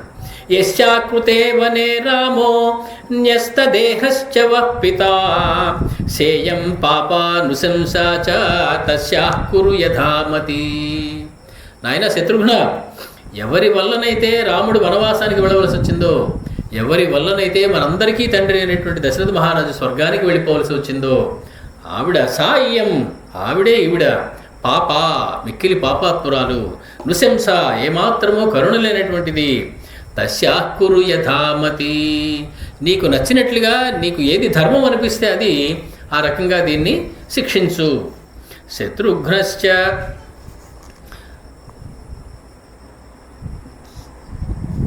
తదాజ్ఞాయ వచనం భృశ దుఃఖితః అంతఃపుర చరాः సర్వాన్ ఇత్యువాచ ధృతవ్రతః. ఆ మాట వినగానే అప్పుడు అర్థమైంది శత్రుఘ్నుడు. అంతవరకు అసలు కారణం ఏమిటో తెలియదు వాళ్ళెవరికి. ఇప్పుడు అసలు విషయం బయటపడింది శత్రుఘ్నుడికి. ఓహో మూల కారణం ఈవిడన్నమాట కైకేయి మనసుని భగ్నం చేసి రాముడిని వనవాసానికి పంపించింది, భరతుడికి పట్టాభిషేకం కావాలని కోరేటట్లుగా చేసింది అని చెప్పి అంతఃపురవాసులతో పలుకుతూ ఉన్నాడు. తీవ్రముత్పాదితం దుఃఖం భ్రాతॄణాం మే తథా పితుః యయా సేయం నృశంసస్య కర్మణ ఫలమశ్నుతాం. దీని వలన ఇంతటి ఘోరం జరిగింది, దీని వలన మా అన్న అడవులకు పాల్పోయాడు, దీని వలన మా తండ్రి మరణించాడు, దీని వలనే కదా, దీని చేసినటువంటి పని యొక్క ఫలితాన్ని కదా మనం ఇవాళందరం భరిస్తూ ఉన్నాం. ఏవముక్త్వా తు తేనాసు సఖీ జన సమావృత గృహీత బలవత్కుబ్జా సా తద్గృహమనాదయత్.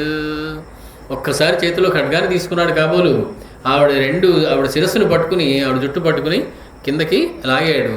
చుట్టూ ఆవిడ వెనక అప్పటికే దాసదాసి జనం అంతా చేరారు, ఇక్కడ ఏదో గొడవ అవుతోందని. గృహీత బలవత్ కుబ్జా, ఆవిడ అలా పట్టుకోగానే సా తద్గృహమనాదయత్, ఒక్క కేక పెట్టిందట. మొత్తం అంతఃపురం అంతా కంపించేపోయేలాగా, చచ్చిపోయానరా బాబో అని ఒక కేక పెట్టింది ఆవిడ.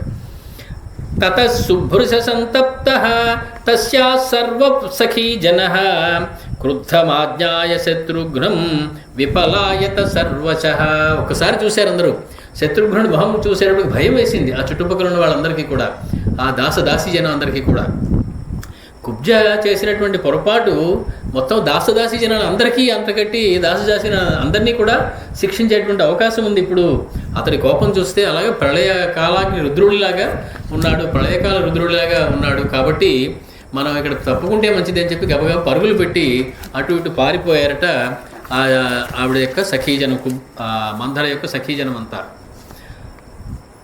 ఆమంత్రయత కృత్నశ్చ తస్యా సర్వసఖీ జనః యథాయం సముపక్రాంతో నిశ్శేషాన్నః కరిష్యతి. ఇక్కడ ఉంటే కనుక మొత్తం ఒక్కళ్ళు కూడా మిగలకుండా అందరినీ చంపేసేలా ఉన్నాడు ఈ శత్రుఘ్నుడు. కాబట్టి ఎవరు ప్రాణాలు వాళ్ళు రక్షించుకోవాలి, పారిపోండి అన్నట్లుగా వాళ్ళు పరిగెట్టడం మొదలెట్టారు. సానుక్రోశాం వదాన్యాంచ ధర్మజ్ఞాంచ యశస్వినీం కౌసల్యాం శరణం యామ సాహినోస్తు ధ్రువాగతి. మనకు ఒకటే మార్గం ఉంది మన ప్రాణాలు కాపాడుకోవాలంటే శత్రుఘ్నుడి నుంచి. అందరం పరిగెట్టి గబగబా కౌసల్య మందిరానికి వెళ్ళిపోదాం. ఆవిడ చాలా దయా స్వభావరాలు. వీళ్ళందరూ ఎక్కడ పనిచేస్తున్నారు? కైకేయి మందిరంలో పనిచేస్తున్నారు. వీళ్ళు ప్రాణాలు రక్షించుకోవడానికి ఎక్కడికి వెళదాం అనుకుంటున్నారు? కౌసల్య మందిరానికి వెళ్ళి వల్గువాక్ అంటారు. వదాన్య అంటే ధనం ఇచ్చేది, దాత అనే కాదు, చక్కగా ప్రేమగా అందంగా మాట్లాడేటువంటిది, చాలా కరుణతో మాట్లాడేటువంటిది. కాబట్టి ఆవిడ దగ్గరికి మనందరం కూడా పరిగెట్టింది, అక్కడికి వెళ్ళి మన ప్రాణాలను రక్షించుకుందాం అని అనుకుంటూ ఉన్నారట. సచ రోషేణ తాం రాక్షః శత్రుఘ్నః శత్రుతాపనః విచకర్ష తదా కుబ్జాం క్రోశంతీం ధరణీతలే. మిక్కిలి కోపంతో ఊగిపోతున్నటువంటి శత్రుఘ్నుడు ఆవిడ జుట్టు పట్టుకుని ఆవిడలాగా నేల మీదకి పడేశాడట. ఆవిడ ఏడుస్తూ నేల మీద పడిపోయింది. తస్యాః ఆకృష్యమాణాయాః మంధరాయాస్తతస్తతః చిత్రం బహువిధం భాండం పృథివ్యాం తద్వ్యసీర్యత. భాండం అనే మాటకి భూషణం అని అర్థం ఉంది, అంటే ఆభరణం అని అర్థం. ఈ లాగడంలో పడిపోవడంలో అటు ఇటు ఈడ్చడంలో సగం ఆభరణాలు ఆవిడకి పట్టవు కదా, సరిపోవు. అవన్నీ కూడా నేల మీద రాలిపోయాయట, అన్నీ కిందకి జారిపోతూ ఉన్నాయి. అంటే అంత అందంగా ఆవిడ తనని తాను అలంకరించుకుంది. ఆ ఆభరణాలన్నీ కూడా నేల మీద రాలిపోతూ ఉన్నాయి. తేన భాండేన సంస్తీర్ణం శ్రీమద్రాజ నివేశనం అశోభత తదా భూయః శారదం గగనం యథా. శరత్కాలంలో ఆకాశం నిర్మలంగా ఉంటుంది, మేఘాలను లేకుండా ఉంటుంది. శరత్కాలపు రాత్రి ఏ మేఘము లేకపోవడం వల్ల నక్షత్రాలన్నీ బాగా ప్రకాశిస్తూ కనపడతాయి. ఈ నేల మీద పడిన ఆభరణాలన్నీ అక్కడ ఎలా ఉన్నాయా అంటే శరత్కాలంలో ఉన్నటువంటి నిర్మలమైన ఆకాశంలో అక్కడక్కడ చిందబడినట్లుగా ఉన్నటువంటి నక్షత్రముల సమూహం వలె ప్రకాశిస్తూ ఉన్నాయట. నేల మీద పడిపోయి అన్ని ఆభరణాలు వేసుకుందనమాట. ఆకాశంలో నక్షత్రాలు ఎన్ని ఉన్నాయో అన్ని ఆభరణాలు ఆవిడ దొరుకుంటే వేసేసుకునేదే. అన్ని ఆభరణాలు వేసుకుని తయారైంది ఆవిడ. అవన్నీ నేల మీద పడ్డాయి. ఇప్పుడు సబలీ బలవత్ క్రోధాత్ గృహీత్వా పురుషర్షభః కైకేయీం అభినిర్భత్స్య బభాషే పరుషం వచః. అతడు మిక్కిలి బలవంతంగా మళ్ళీ ఆవిడని లేపి ఈడ్చుకుంటూ తీసుకొస్తూ శత్రుఘ్నుడు పరుషమైనటువంటి మాటని పలుకుతూ ఉన్నాడు. తైర్వాక్యై పరుషై దుఃఖై కైకేయీ భృశ దుఃఖిత శత్రుఘ్న భయ సంత్రస్త పుత్రం శరణమాగత. కైకేయిని తిట్టడం మొదలెట్టాడు, ఈడ్చుకుంటూ తీసుకొస్తున్నాడు. అక్కడే ఉంది కైకేయి కూడా. ఆవిడ పుత్రం శరణమాగత, నన్ను కూడా సంహరిస్తాడేమో శత్రుఘ్నుడు అని భయపడిపోయి పుత్రుని శరణందట. లేదా మంధర విషయమై శరణని కోరింది పుత్రుణ్ణి కైకేయి. స్వవిషయం శరణం అవ్వచ్చు, మంత్ర విషయమైనటువంటి శరణం అయినా కోరి ఉండొచ్చు కైకేయి శత్రుఘ్నుని. తాం ప్రేక్ష్య భరత క్రుద్ధం శత్రుఘ్నం ఇదమబ్రవీత్. అలా శరణంటున్నటువంటి కైకేయిని చూసి భరతుడు కోపంతో ఉన్నటువంటి శత్రుఘ్నుని చూసి ఇలా అంటూ ఉన్నాడు. అవధ్యా సర్వభూతానాం ప్రమదాహ క్షమ్యతామితి. చి, దాన్ని శిక్షించేది ఏంటి నాయన, వదిలిపెట్టేసేదాన్ని. పైగా స్త్రీ, అది స్త్రీ అన్ని రకాలుగా కూడా రక్షించుతూనే ఉండాలి రాజు అయినటువంటి వాడు. స్త్రీని ఈ రకంగా వధించడం సరి అయినటువంటి పద్ధతి కాదు, దాన్ని విడిచిపెట్టవలసింది. హన్యామహమిమాం పాపాం కైకేయీం దుష్టచారిణీం. అది ఒక దాసి, దాన్ని సంహరిస్తానని చెప్పి ఇటుడు ఊగుతున్నావు నువ్వు. ఎంత కోపం వచ్చిందో తెలుసా నాకు. మా తల్లి అయినటువంటి కైకేయిని నేనే సంహరించేద్దాం అనుకున్నాను, కానీ ఎందుకు సంహరించలేదు తెలుసా? యది మాం ధార్మికో రామో నాసూయేన్ మాతృఘాతుకం. మళ్ళీ రామచంద్రమూర్తిని చూడాలి నేను, ఆయన దగ్గరికి వెళ్ళాలి. వెళ్ళగానే ఏమంటారు, ఏమండి తల్లిని చంపేసినటువంటి భరతుడు వచ్చారండి అని చెప్తారు. మాతృఘాతుకుడు అయినటువంటి వాడా నా తమ్ముడు అని చెప్పి అన్న బాధపడతాడు.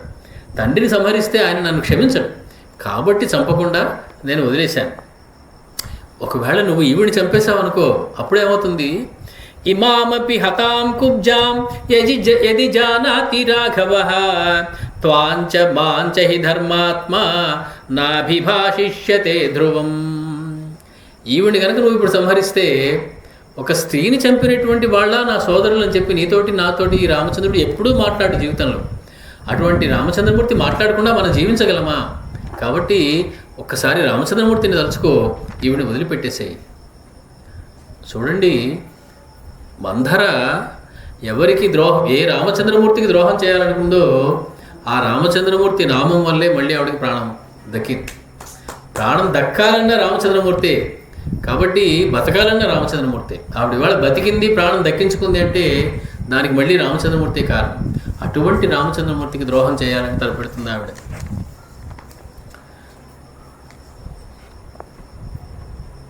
భరతస్య వచ శ్రుత్వా శత్రుఘ్నో లక్ష్మణానుజః న్యవర్తత తతో రోషాత్ తాముమోచ మంధరాం.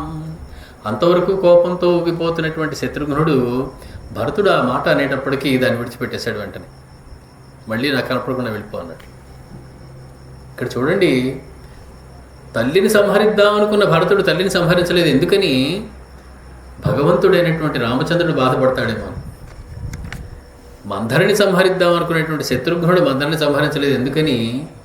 భాగవతుడైనటువంటి భరతుడు బాధపడతాడేమో. భగవద్భక్తుడు భరతుడు, భాగవత భక్తుడు శత్రుఘ్నుడు. భాగవతుడిని బాధ పెట్టడం కూడా ఇష్టం ఉండదు. కాబట్టి మన భగవద్భక్తుడు భాగవత భక్తుడి గురించి ఇదివరకు అనుకున్నాం. భరతుడు భాగవత భక్తుడై తల్లిని విడిచిపెట్టాడు, శత్రుఘ్నుడు భాగవత భక్తుడై మంధరుని విడిచిపెట్టాడు. భగవద్భక్తికి భాగవత భక్తికి వాళ్ళిద్దరూ పరాకాష్ట. ఇద్దరిది వేర్వేరు మతాలు. భరతుడు భగవంతుడినే కొలుస్తాడు, శత్రుఘ్నుడు భాగవతుడినే కొలుస్తాడు. భగవంతుడు ఎలా ఉన్నా ఆయన పెద్ద పట్టించుకోవడమో అనిపిస్తుంది మనకి. శత్రుఘ్నుడికి ఎంతసేపు భగవద్భక్తుడైనటువంటి భరతుడే కావాలి. కాబట్టి భరతుడు బాధపడతాడనే ఉద్దేశంతో అతడు ఆవిడ్ని కూడా విడిచిపెట్టాడు.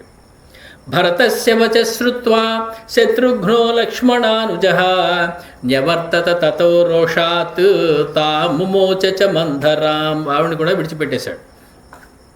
సా పాదమూలే కైకేయ్యాః మంధరా నిపపాతః నిశ్వసంతి సుదుఃఖార్త కృపణం విలలాపచ. బుద్ధి తెచ్చుకున్నటువంటి మంధర కైకేయి పాదాల మీద పడి ఏడుస్తూ ఉన్నదట. శత్రుఘ్న నిక్షేప విమూఢ సంజ్ఞాం సమీక్ష కుబ్జాం భరతస్య మాతా శనై సమాశ్వాసయద్ ఆర్తరూపాం క్రౌంచీం విలగ్నామివ వీక్షమాణాం. ఆవిడని తీసుకుని పైకి లేవనెత్తి ఓదార్చిందట కైకేయీదేవి. ఏమని, ఏం చేద్దామే మరి, మనం రాముడికి మంచి చేద్దాం అనుకున్నాం, అలా భరతుడికి మంచి చేద్దాం అనుకున్నాం, వాడు అర్థం చేసుకోవడం లేదు మనం చేద్దాం అనుకున్న మంచి. కాబట్టి నువ్వేం బాధపడకు, ప్రారంధాన్ని బట్టి మనుషుల యొక్క భోగభాగ్యాలు ఉంటాయి. కాబట్టి ఇంత రాజ్యం భరతుడికి ఇస్తానన్నాను, వింటేనా, పురతనం, నువ్వేం బాధపడకు అన్నట్లుగా ఆవిడ మందరిని కాస్త ఓదార్చిందట. ఆవిడ మిక్కిలి ఆర్తరూపమైనటువంటి క్రౌంచము వలె విలిపిస్తూ ఉన్నది. పోయిన ప్రాణం తిరిగి వచ్చినది. తతప్రభాత సమయే దివసే చతుర్దశే సమేత్య రాజకర్తారు భరతం వాక్యమబ్రువన్. సరే, 13వ రోజు గడిచిపోయింది. 14వ రోజు తెలతెరవారు ఉండగానే అనేక మంది భరతుని చూడడానికి రాజకర్తారహ అంటే కింగ్ మేకర్స్, వాళ్ళు రాజు ఎవరు అనేది నిర్ణయిస్తారు. ఎంత అద్భుతమైనటువంటి రాచరిక వ్యవస్థ ఉన్నప్పటికీ ప్రజాతంత్రమైనటువంటి పరిపాలన ఎలా సాగుతుంది, స్వపరిపాలన ఎలా సాగుతుంది అనే దానికి ఉదాహరణ. అందులో అన్ని కులాలకు సంబంధించిన వాళ్ళు ఉంటారు, బాగా చదువుకున్న వాళ్ళు ఉంటారు, పండితులు ఉంటారు, ప్రతి కులానికి సంబంధించినటువంటి వాళ్ళు, ప్రతి వృత్తికి సంబంధించినటువంటి వాళ్ళు అందులో రిప్రజెంటేటివ్స్గా ఉంటారు. అటువంటి ఒక సమాహారం రాజకర్తారహ, ఒక పరిషత్, వాళ్ళందరూ కూడా భరతుడి దగ్గరికి వచ్చి మాట్లాడుతూ ఉన్నారు. గతో దశరథ స్వర్గం, నాయన తండ్రి దశరథ మహారాజు గారు స్వర్గానికి వెళ్ళిపోయారు. యోనో గురుతరో గురుహు, ఎవరైతే మనకందరికీ కూడా గురువు, తండ్రి లాంటి వాడు, అటువంటి దశరథ మహారాజు వెళ్ళిపోయాడు. రామం ప్రవ్రాజ్య వైజ్యేష్టం లక్ష్మణంచ మహాబలం, వెళ్ళిపోయినవాడు ఊరికే వెళ్ళిపోయాడా, రాముడిని అడవులకు పంపి లక్ష్మణుని కూడా అతనితో పంపేసి అతడు స్వర్గానికి వెళ్ళిపోయాడు దశరథ మహారాజు. త్వమద్య భవానో రాజా, ఇవాళ నుంచి నువ్వే మాకు మహారాజువి. రాజపుత్ర మహాయశ, ఓ మహాయశుడు అయినటువంటి రాజపుత్రుడా, ఇవాళ నుంచి నువ్వే అద్య భవ నహ రాజా, మాకందరికీ ఇవాళ నుంచి నువ్వే రాజు కావలసి ఉంది. సంగత్యాహి అపరాధ్నోతి రాజ్యమే తదనాయకం, అరాచకమైనప్పుడు ఏమవుతుంది, ఒకళ్ళనొకళ్ళు దోచేసుకుంటారు. మామూలుగా మనం చూస్తూ ఉంటాం, గొడవలు అవి అయినవి, ఆ గొడవల్ని కంట్రోల్ చేయలేనప్పుడు ఏమవుతుంది, ప్రతి దుకాణంలోకి వెళ్ళి చేతికి అందింది ఎవరికి వాళ్ళు పట్టుకుపోతూ ఉంటారు, ఒకళ్ళనొకళ్ళు కొట్టేసుకుంటూ ఉంటారు. అవకాశం ఉంది కదా అని పాత కక్షలు తీర్చుకుని ఒకళ్ళొకళ్ళు సంహరించుకుంటూ ఉంటారు. ఇదంతా అరాచకమైనటువంటి స్థితికి నిదర్శనం. భగవంతుని దయ వల్ల ఇంతవరకు అరాచకత్వం రాలేదు దేశంలో, ఒకరినొకరు చంపుకుని మరణించేటువంటి స్థితి రాలేదు. కానీ రాజు లేకపోతే అటువంటి స్థితి వచ్చేటువంటి అవకాశం ఉంది. కాబట్టి అభిషేచనికం సర్వం ఇదమాదాయ రాఘవ ప్రతీక్షతే త్వాం సజనః శ్రేణయశ్చ నృపాత్మజః. రాముడి కోసం పెట్టినటువంటి అభిషేక సంభారాలన్నీ కూడా తీసుకొచ్చాం, వాటిని పక్కనే పెట్టాం.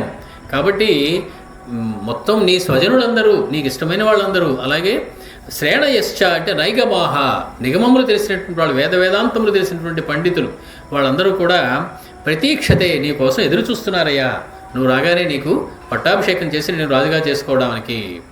రాజ్యం గృహాణ భరత పితృపైతామహం ధ్రువం, ఇది నీకు దాయాదిగా నీకు చెందవలసినటువంటి రాజ్యం, ఇది నువ్వే దీనికి సరి అయినటువంటి లీగల్ హైర్ ఇప్పుడు. కాబట్టి ఈ రాజ్యాన్ని, పితృపైతాహమైనటువంటి ఈ రాజ్యాన్ని ధ్రువంగా, నిశ్చయంగా నువ్వే స్వీకరించవలసి ఉంటుంది.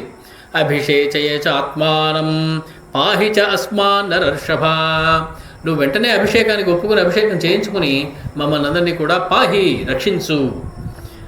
అభిషేచనికం భాండం కృత్వా సర్వం ప్రదక్షిణం భరతః తం జనం సర్వం ప్రత్యువాచ ధృతవ్రతః.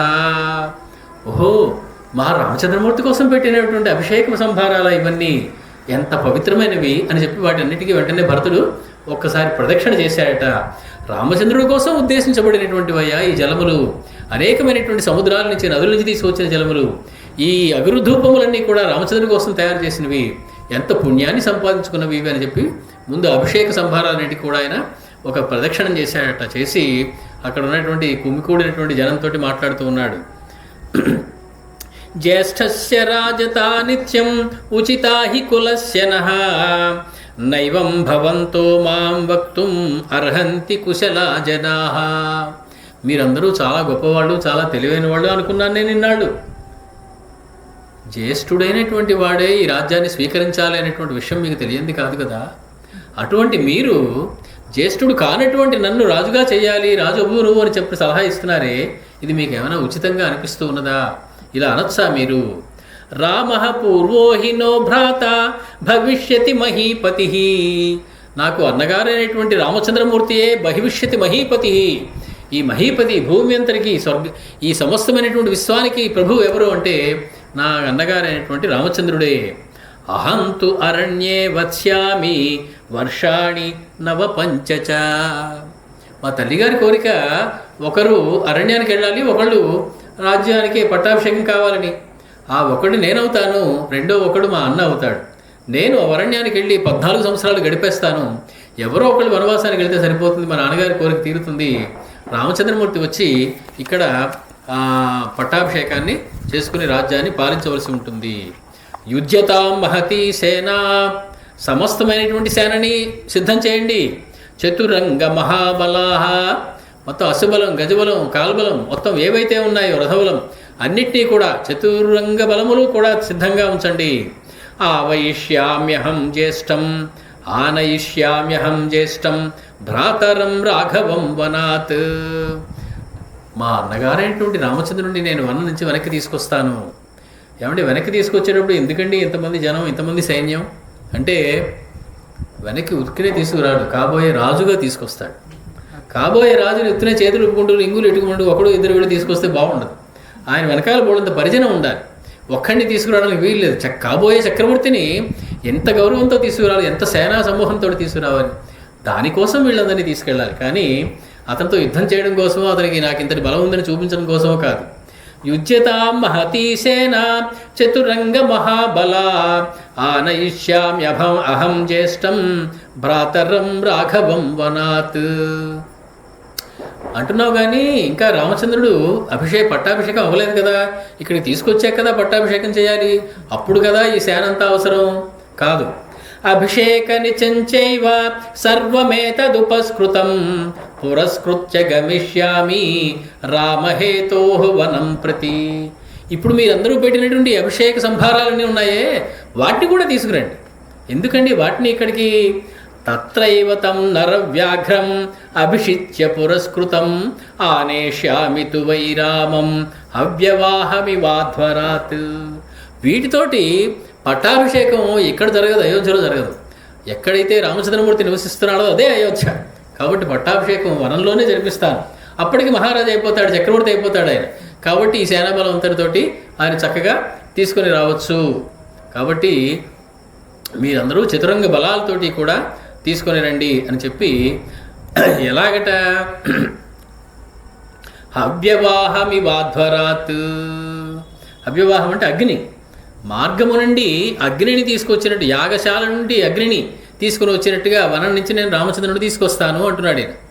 రామచంద్రుడిలో అగ్ని బీజం అని చెప్తారు. రామ అనగానే అగ్ని బీజంతో ప్రారంభమయ్యేటువంటి వ్యవహారం అదంతా. కాబట్టి అగ్నిని యాగశాల నుంచి తీసుకుని వచ్చినట్లుగా నేను వనం నుంచి రామచంద్రుడిని తీసుకొస్తాను అని చెప్పి ఆయన అద్భుతమైనటువంటి మాట మాట్లాడుతున్నాడు. న సకామాం కరిష్యామి స్వామిహం మాతృగంధినీ వనే వత్స్యామ్యహం దుర్గే రామో రాజా భవిష్యతి. న సకామాన్ కరిష్యామి. మా తల్లి ఒక కోరిక కోరింది. ఆవిడ కోరిక నెరవేరితే ఏమవుతుంది? ఆవిడ సకామ అవుతుంది. కోరిది నెరవేరకపోతే ఏమవుతుంది? అకామ అవుతుంది. ఆవిడ సకామ అవ్వడం నేను ఎన్నటికీ ఒప్పుకోను. అంటే ఆవిడ కోరిక తీరడం నేను భరించను, సహించను, జరిగేలా చూడను. కాబట్టి ఆవిడ కోరిక తీరకుండా ఉండేలా చేస్తాను నేను. ఏమిటి ఆవిడ కోరిక? రాముడు వనవాసానికి వెళ్ళడం, నాకు పట్టాభిషేకం. తీరకుండా ఉండాలంటే ఏం చేయాలి? నేను వనవాసానికి వెళ్ళిపోతాను, రామచంద్రమూర్తికి పట్టాభిషేకం అవుతుంది. కాబట్టి ఆవిడ ఎప్పటికీ కూడా సకామ అయ్యేటువంటి అవకాశం లేదు. వనే వత్స్యామ్యహం దుర్గే. మిక్కిలి ఘోరమైనటువంటి వనములో నేను నివసిస్తాను. రామో రాజా భవిష్యతి. ఒక అద్భుతమైనటువంటి స్లోగన్. భారత జాతికి, భారతదేశానికి ఇవాళ కావలసినటువంటి స్లోగన్ రామో రాజా భవిష్యతి. మన దేశం ఇంకా బాగుపడుతుంది అనేటువంటి ఆశ ఉంటే ఎప్పటికైనా రాముడు రాజు కావాలి ఈ దేశానికి అనేటువంటి అభిప్రాయం మనందరికీ కలగాలి. దానికి మనం ఏమనుకోవాలి? రామో రాజా భవిష్యతి. రాముడే రాజు అవుతాడు ఈ దేశానికి, ఇంకోటి రాజు అయ్యేటువంటి అవకాశం లేదని మనం అందరూ అనుకోవలసినటువంటి మాట అది. క్రియతాం శిల్పిభిః పంథాః సమాని విషమాణి చ రక్షిణశ్చాను సంయాంతు పథి దుర్గ విచారకాః. గబగబా శిల్పుల్ని పిలవండి, ఎత్తుపల్లాలుగా ఉన్నటువంటి భూమి ఎక్కడుందో దాని అంతటిని చదును చేయించేయండి. ఎందుకంటే ఒక రథం వెళ్ళడానికి మార్గం బాగానే ఉండొచ్చు, కొన్ని వేల రథాలు వెళుతుంటే కష్టం, కొన్ని వేల గుర్రాలు వెళుతుంటే కష్టం, ఇన్ని వేల మంది కాల్బలం వెళుతుంటే కష్టం, ఎత్తుగా పల్లాలుగా ఉంటే వాళ్ళకి ఇబ్బందులు కలుగుతాయి. కాబట్టి గబగబా ఎత్తు పల్లాన్ని సరిచేసేటువంటి శిల్పుల్లాంటి వాళ్ళని పిలిచి మొత్తం రహదారులన్నీ కూడా చదును చేయండి, రోడ్ రోలర్స్ లాంటివి బట్టి మొత్తం ఇక్కడి నుంచి ఆ వనం దాకా కూడా మార్గం అంతా కూడా చదునుగా ఉండేటట్లుగా చేసేయండి. ఏవం సంభాషమాణం తం రామహేతోః నృపాత్మజం ప్రత్యువాచ జనస్సర్వః శ్రీమద్వాక్యమనుత్తమం. ఇప్పుడు భరతుడు మాట్లాడినటువంటి వాక్యం ఏదైతే ఉందో అది శ్రీమద్వాక్యం, శ్రీతో కూడినటువంటి వాక్యం, శోభాకరమైనటువంటి వాక్యం, లక్ష్మీప్రదమైనటువంటి వాక్యం. ఏమిటా వాక్యం? రామో రాజా భవిష్యతి. ఆ మాట అంత శ్రీమక్తమైనటువంటి ఆ మాట పలికేటప్పటికీ జనమందరూ కూడా చాలా ఆనందపడిపోయారట. అనుత్తమం అంటే ఇదేనికంటే ఉత్తమమైనటువంటిది ఇంకోటి లేదు, అటువంటి మాట అనుత్తమమైనటువంటి మాట. మామూలుగా అనుత్తమం అంటే ఉత్తమం కానిది అనుకుంటాం, ఉత్తమం కానిది అనుత్తమం కాదు. దేనికంటే ఉత్తమమైనది ఇంకొకటి లేదు, అది అనుత్తమం. అత్యంత ఉత్తమమైనటువంటి మాట, శ్రీమంతమైనటువంటి మాటను విని ఏవంతే భాషమాణస్య పద్మాశ్రీరుపతిష్ఠతాం యస్త్వం జ్యేష్ఠేనుపసతే పృథివీం దాతుమిచ్చసి.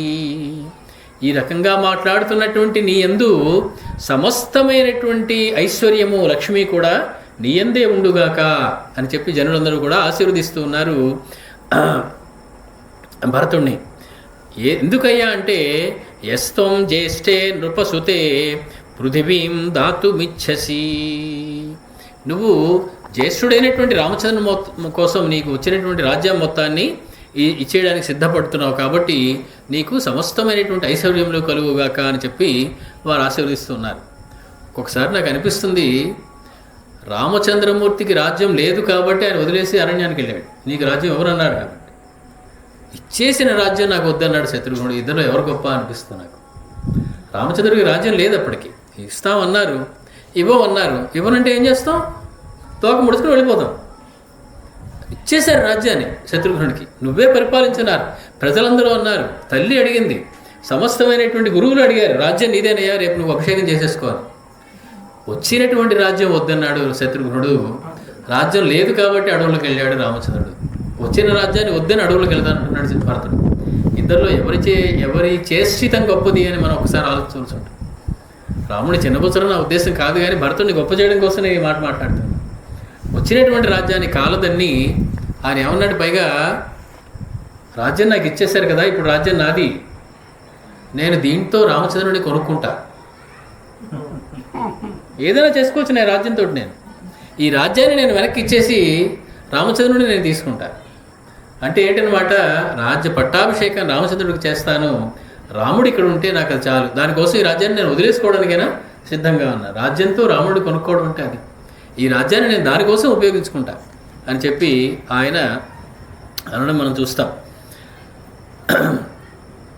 అనుత్తమం తద్వచనం నృపాత్మజ ప్రభాషితం సంశ్రవణే నిశమ్య చ ప్రహర్షజాస్తం ప్రతిబాష్పబిందవో నిపేతురార్యాననేత్ర సంభవాః.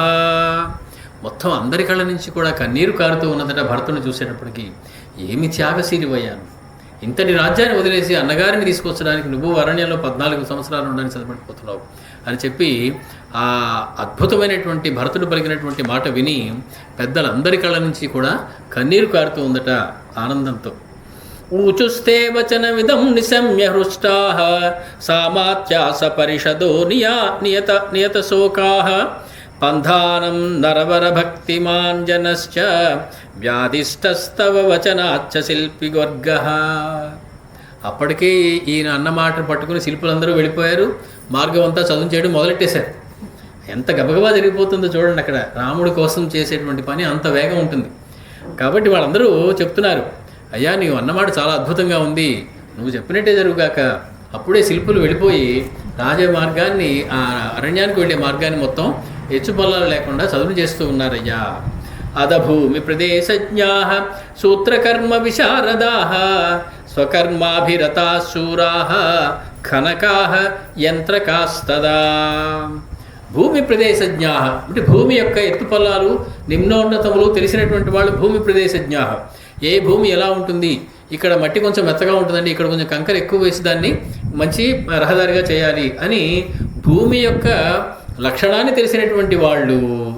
సూతకర్మ విశారదాహ అంటే ఎక్కడ నీరు పడుతుంది, వెళ్ళే దారిలో పోవడమంతా మంచినీరు కావాల్సి ఉంటుంది అప్పుడప్పుడు ఇంతమంది జనాలకి.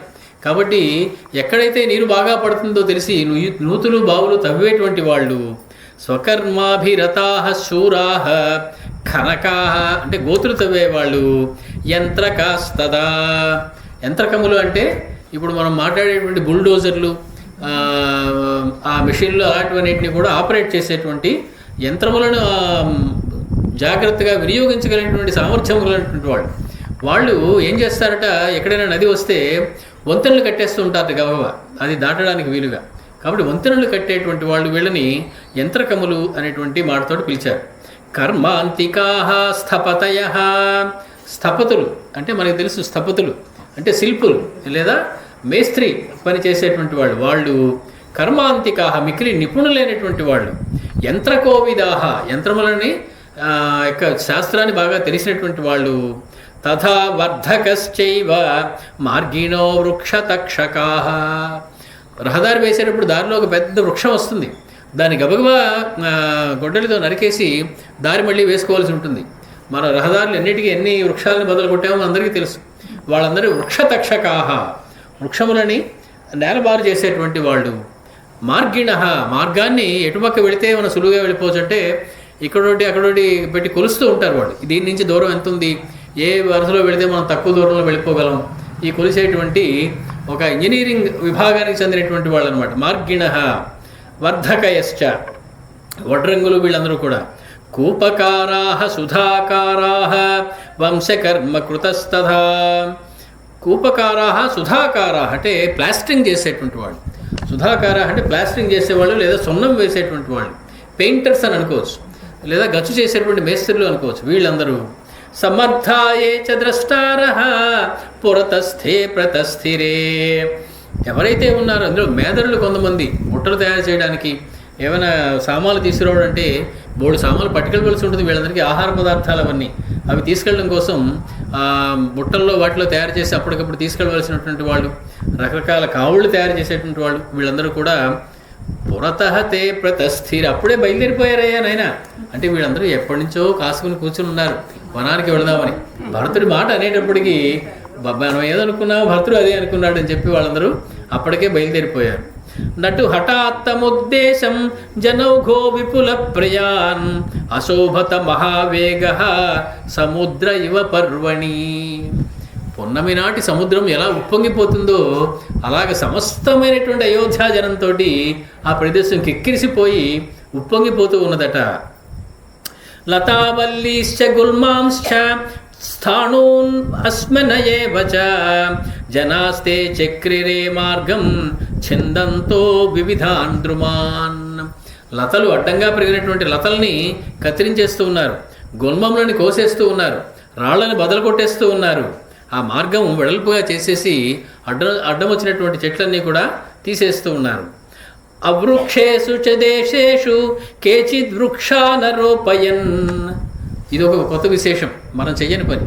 కొన్ని చోట్ల ఎక్కడ ఒక వృక్షము లేదట, అంతా కూడా బీడుపడినటువంటి నేలలా ఉందట. అక్కడ వృక్షాలు నాటుతూ ఉన్నారట, ఎందుకంటే చల్లగా ఉండాలి వీళ్ళు వెళ్ళే దారిలో. అప్పుడప్పుడు అలసిపోతే ఆ చెట్టు కింద కాసేపు విశ్రాంతి తీసుకోవాలి, కాబట్టి గబగబా వృక్షాలని నాటుతూ ఉన్నారట. మొక్కలు ఎప్పటికీ నాటాను, ఎప్పటికీ అది వృక్షమయ్యాను, ఎప్పటికీ నేడిచ్చాను అంటే అలా కాదట, వీడు వృక్షాలనే నాటుతూ ఉన్నారు. పెద్ద పెద్ద వృక్షములనే ఒక చోటు నుంచి ఒక చోటు పెకిలించుకుని వచ్చి నాటేటువంటి శాస్త్రం ఒకటి ఉన్నది. ఆ ప్రకారం వృక్షం సరిపోకుండా దాన్ని తీసుకొచ్చి నాటవచ్చు. మనం ఈ మధ్య పుష్కర సమయంలో కూడా చూసాం, పెద్ద పెద్ద వృక్షాలని కూడా నాటడం జరిగింది. ఆ రకంగా వృక్షాలని వాళ్ళు మార్గానికి రెండు పక్కల కూడా నాటుతూ ఉన్నారట. ఎక్కడ అవృక్షేషు దేశేషు వృక్షములు ఏమీ లేనటువంటి ప్రదేశాల్లో. కేచిత్ కుఠారై అంకైశ్చ చిత్రై క్వచిత్ క్వచిత్. కొన్ని చోట్ల రాళ్ళని బద్దలు కొట్టేటువంటి సాధనాలు కొన్ని ఉన్నాయట. ఒక మెషినరీ అనమాట, అంటే క్వారీలో ఉపయోగించేటువంటి మెషినరీ లాంటి అటువంటి వాటితోటి కొందరేమో గొడ్డలు పట్టుకుని, కొందరేమో ఈ రాళ్ళని పిండి పిండి చేసేటువంటి యంత్రాలు పట్టుకుని కూడా బయలుదేరిపోయాడు. పాషాణ భేదన సాధన అని రాశాడు వాడు వ్యాఖ్యానంలో. అపరే వీరణస్తంభా చాలినో బలవత్తరాః విధమంతి స్మ దుర్గాణి స్థలాని చ తతస్తతః. కొన్ని చోట్ల బాగా ఎండిపోయినటువంటి వృక్షములు, లతలు అవన్నీ ఉంటే వాటిని పోగేసి అగ్గిం పెట్టి కాల్చివేస్తూ ఉన్నట్టు కొంతమంది, అడ్డం లేకుండా ఉండేలాగా వాటిని కూడా దహిస్తూ ఉన్నారు. విధమంతి అంటే అదహన్, దహిస్తూ ఉన్నారు. అపరే అపూరయన్ కూపాన్ పాంశుభిః స్వభ్రమాయతం నిమ్న భాగాన్ తతః కేచిత్ సమాన్ చక్రుః తమంతతః. బాగా లోతైనటువంటి ప్రదేశం ఉంటే అక్కడ బయట నుంచి తీసుకొచ్చి మట్టి కంకర వేసి దాన్ని చదును చేస్తూ ఉన్నారట కొందరు. కొన్ని చోట్ల నడవడానికి సులువుగా ఉంటుందని మెత్తటి ఇసుకను తెచ్చి పోస్తూ ఉన్నారట. నడిచే దారి బాగా కంకరాలతో నిండి ఉన్నట్లయితే. కొన్ని చోట్ల కొంచెం లోతుగా ఉన్నటువంటి ప్రదేశంలో కొందరు నీరు తెచ్చి పోస్తూ ఉన్నారట. వాటిలో చిన్నటువంటి కూపములా తయారు చేసి ఎప్పుడైనా అక్కడ నీటిని వాడుకోవడానికి వీలుగా ఉండేలాగా. బబంధుః బంధనీయాంశ్చ క్షోద్యాన్ సంచక్షుదుస్తదా విబుధుః భేదనీయాంశ్చ తాంస్తాన్ దేశాన్నరాస్తథా. కొన్ని చోట్ల నీరు ప్రవహించిపోతుంది ఊరికినే, అటువంటి చోట్ల బంధనీయాంశ వాటిని బంధించారట నీరు బయటికి పోకుండా. అంటే అక్కడే నీరు నిలవ ఉండేలాగా వాళ్ళు ఏర్పాటు చేస్తూ ఉన్నారట. అలాగే కొన్ని చోట్ల రాళ్ళు అవి ఉన్న చోట దాన్ని చూర్ణం చేసి ఆ ప్రదేశాన్ని చదును చేస్తూ ఉన్నారట. అచిరేణైవ కాలేన పరివాహాన్ బహూదకాన్ చక్రుః బహువిధాకారాన్ సాగర ప్రతిమాన్ బహూన్. ఏ నీరు లేని చోట్ల పెద్ద సముద్రం వచ్చి వెలిసిందా అన్నట్లుగా నీటి స్థావరాల్ని వాళ్ళు ఏర్పాటు చేస్తూ ఉన్నారట. నిర్జలేషు చ దేశేషు ఖానయామాసురుత్తమాన్ ఉదపాన్ బహువిధాన్ చేదికా పరిమండితాన్ వేదికా పరిమండితాన్. అక్కడక్కడ నీరున్న చోట్ల వాళ్ళు నీటికి గట్లు కట్టి కూర్చోవడానికి కొన్ని రాళ్లతో తయారు చేసినటువంటి ఆసనాలు లాంటివి పెడుతూ ఉన్నారట. అలసిపోయినటువంటి ఎప్పుడైనా ఈ నీటి దగ్గర కాసేపు కూర్చుని కాస్త జలాలు తాగి మళ్ళీ తమ ప్రయాణాన్ని కొనసాగించడానికి ముసలి ముతక ఎందరో ఉంటారు. వాళ్ళందరికీ అక్కడక్కడ కూర్చోవడానికి కూడా ప్రదేశాన్ని వాళ్ళు ఏర్పాటు చేస్తూ ఉన్నారట. వసుధా కుట్టిమతలః ప్రపుష్పితమహీరుహః మత్తో దుష్ట ద్విజగణః పతాకాభిరలంకృతః. కుట్టిమతలహ అంటే వసుధని కుట్టిమతలంగా చేశారట. కుట్టిమతలు అంటే బాగా దిమిసా చేసి ఎక్కడ దిగిపోకుండా ఉండేలాగా గట్టిగా చేశారనమాట. అది నిబద్ధా భూహు అని చెప్పి వాళ్ళు విశేషణం వ్యాఖ్యానం రాస్తారు. నిబద్ధా భూహు బాగా గట్టిగా చేసినటువంటి భూమిగా చేశారు. దాన్ని బాగా దిమిసా చేసి దాన్ని తయారు చేశారు. అలాగే ఎక్కడ చూసినా చెట్లు, వాటి నిండా కూడా అందమైనటువంటి పుష్పములు. ఆ ప్రతి వృక్షం మీద కూడా మత్త ఉద్దుష్ట ద్విజగణ, మత్తికి కూస్తున్నటువంటి కోయిల లాంటి అనేకమైనటువంటి పక్షులు కలిగినటువంటి వృక్షములు. ఎంత మొత్తం ఆ ప్రదేశం అంతా కూడా మారిపోయింది క్షణాల్లో. పతాకాభిరలంకృత, తోరణాలు పతాకములు కూడా ఆ మార్గం అంతా కట్టేశారు. చందనోదక సంసిక్తో నానా కుసుమభూషిత బస్వ అశోభత సేనాయా పంథా సురపధూపమ. చందనము, రక్తచందనము మొదలైనటువంటివి నీళ్ళలో కలిపి కల్లాపులు జల్లారట వెళ్ళే మార్గం అంతా కూడా. అలాగే అనేకమైనటువంటి పుష్పములు వాటి యొక్క పరాగములతోటి జల్లారట. మొత్తం అంతా కూడా అందంగా కనపడేలాగా, మెత్తగా ఉండేలాగా. వాటితోటి బహు అశోభత, మిక్కిలి శోభించిందట. సేనాయా పంథాహ, ఈ సేన వెళ్ళేటువంటి మార్గమంతా కూడా ఎలాగా? సురపధూపమ అంటే దేవతలు వెళ్ళేటువంటి మార్గంలా తయారు చేయబడింది. రామచంద్రుడు దేవుడు. ఆనాడు ఆవిర్భవించి అయోధ్యలో ఉన్నటువంటి ప్రతి జీవి దేవత. వాళ్ళు వెళ్ళేటువంటి మార్గం దేవ మార్గము. అంటే ముక్త జీవులు వెళ్ళేటువంటి మార్గం దేవయానం అంటారు దాన్ని.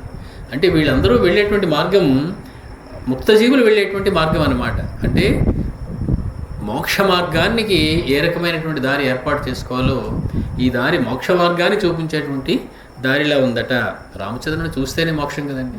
అది చూడడానికి వెళ్తున్న వాళ్ళకి వెళ్ళేటువంటి దారి మోక్ష మార్గమే అది. కాబట్టి దేవయానముల సురపథోపమహ అనేటువంటి మాటలో అంతటా అర్థం పెట్టాడు మహర్షి. ఇది దేవయానం వంటిది. జీవి ముక్తి పొందడానికి అవసరమైనటువంటి మార్గం ఎలా ఉంటుందో అలా ఉందట. ఆజ్ఞాప్యాథ యథాజ్ఞప్తి యుక్తాస్తే అధికృతా నరాః రమణీయేషు చ దేశేషు బహుస్వాదు ఫలేషు చ.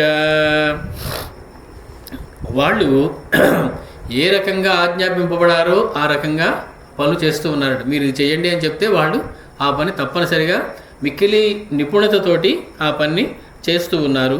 ఆ ప్రదేశం అంతా కూడా రమణీయంగా మారుతూ ఉన్నది. రమణీయత్వాత్ రామ. రాముడికి ఆ పేరు ఎందుకు వచ్చింది? రమణీయత్వం వల్ల వచ్చింది. ఇప్పుడు ఈ ప్రదేశం అంతా ఎలా ఉంది? రామమయమైపోయింది. ప్రతి వారి మనస్సుల్లో రామ, చేతలో రామ, మాటలో రామ. కాబట్టి ఈ ప్రదేశం రమణీయంగా ఉంది అంటే రామమయంగా ఉన్నది ఈ ప్రదేశం. యో నివేశత్వభిప్రేతో భరతస్య మహాత్మనః భూయః సంశోభయామాసు భూషాభిః భూషణోపమం. మిక్కిలి అలంకరించబడినటువంటి ప్రదేశమైందట. అది ప్రకాశిస్తూ ఉన్నదట అదంతా. నక్షత్రేషు ప్రశస్తేషు ముహూర్తేషు చ తద్విదః నివేశాన్ స్థాపయామాసు భరతస్య మహాత్మనః. ఈ వచ్చే వాళ్ళలో శాస్త్రాలు తెలిసినటువంటి వాళ్ళు, జ్యోతిష్యం తెలిసినటువంటి వాళ్ళు కొంతమంది ఉన్నారు. వాళ్ళు సరైనటువంటి ముహూర్తాన్ని చూసి, అయ్యా ఇప్పుడు ఉత్తర దిక్కుగా వెళితే మంచిది, లేకపోతే ఇంకొక 5 నిమిషాలు ఆగండి, మంచి శకునం వచ్చాక బయలుదేరదాం, ఇంకొక కొన్ని గడియలు ఆగండి, మంచి ముహూర్తం వస్తుంది, ఆ ముహూర్తంలో మనం ప్రయాణం చేసుకుందాం అని చెప్పేటువంటి శాస్త్రము, జ్యోతిష్యము మొదలైనవి తెలిసినటువంటి వాళ్ళు కూడా అనేటువంటి వాళ్ళ నుండి వాళ్ళు చెబుతూ ఉన్నారట. బహుపాంసు చయాశ్చాపి పరిఖా పరివారితాః తత్రేంద్రకీల ప్రతిమాః ప్రతోళీ వరశోభితాః.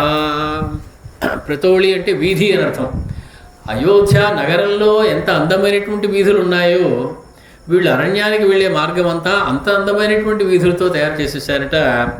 బహుపాంసు చయాశ్చాపి, మెత్తని ఇసుక ఆ మార్గం అంతా కూడా జల్లారట.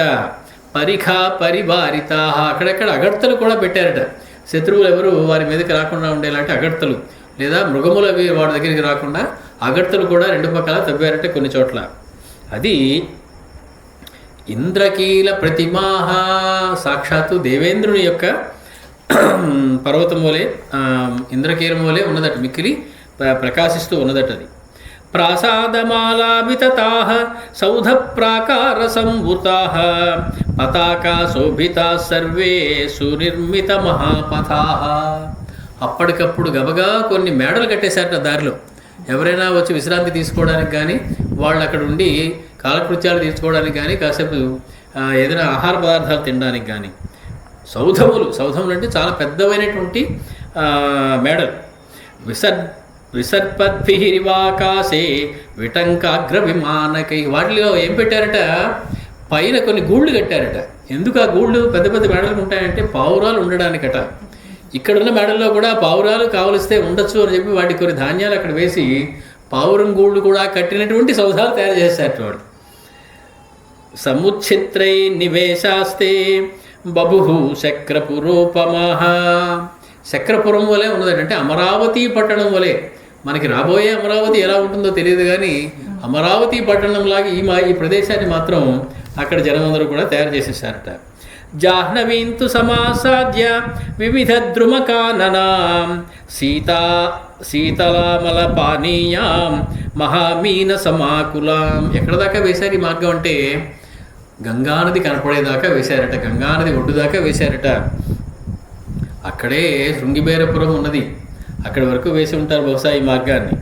సచంద్రతారాగణమండితం యథా నవః క్షపాయాం అమలం విరాజతే నరేంద్ర మార్గస్స తథా వ్యరాజత క్రమేణ రమ్య శుభశిల్పి నిర్మిత.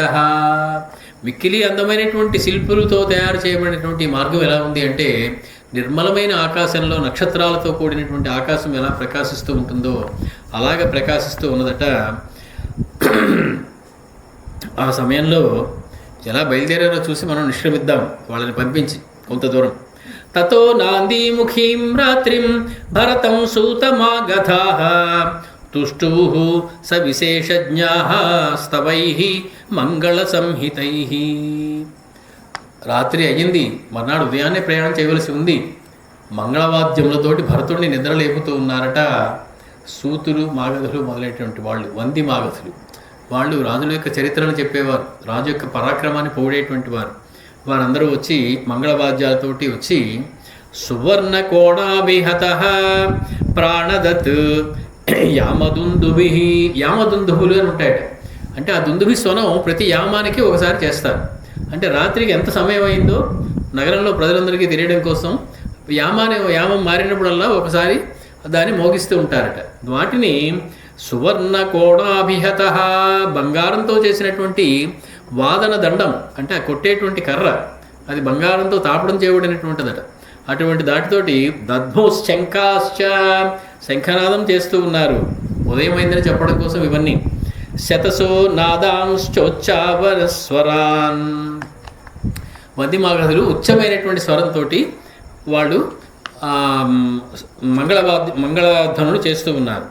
సతూర్యఘోషస్సు మహాన్ దివమాపూరయన్నివ భరతం శోక సంతప్తం భూయ శోకైః అరంధ్రయత్. అరంధ్రయత్ వ్యదారయత్. ఆ ధ్వని వినింటూ లేచేటప్పటికి భరతుడికి ఒళ్ళంతా కారం రాసుకున్నట్లయింది. ఏమిటి మంగళవాద్యాలు, ఏమిటి నన్ను లేపడం, ఏమిటి నాకు ఈ పొగడ్తలు, ఏమిటి వందిమాగధులు వచ్చి నన్ను స్తోత్రం చేస్తూ ఉన్నారు అంటే వీళ్ళు అప్పుడే పార్టీ మార్చేశారనమాట. నిన్నటి వరకు రామరామ అనుకున్నటువంటి వాళ్ళు అప్పుడే ఇవాళ వచ్చి భరతుడే రాజు అనుకుని భరతుడికి రాజలాంఛనాలన్నీ చేస్తున్నారే అని చెప్పి ఆయన చాలా బాధపడ్డాడట. తత ప్రబుద్ధో భరతః తం ఘోషం సన్నివర్త్య చ నాహం రాజేతి చాప్యుక్త్వా శత్రుఘ్నం ఇదమబ్రవీత్.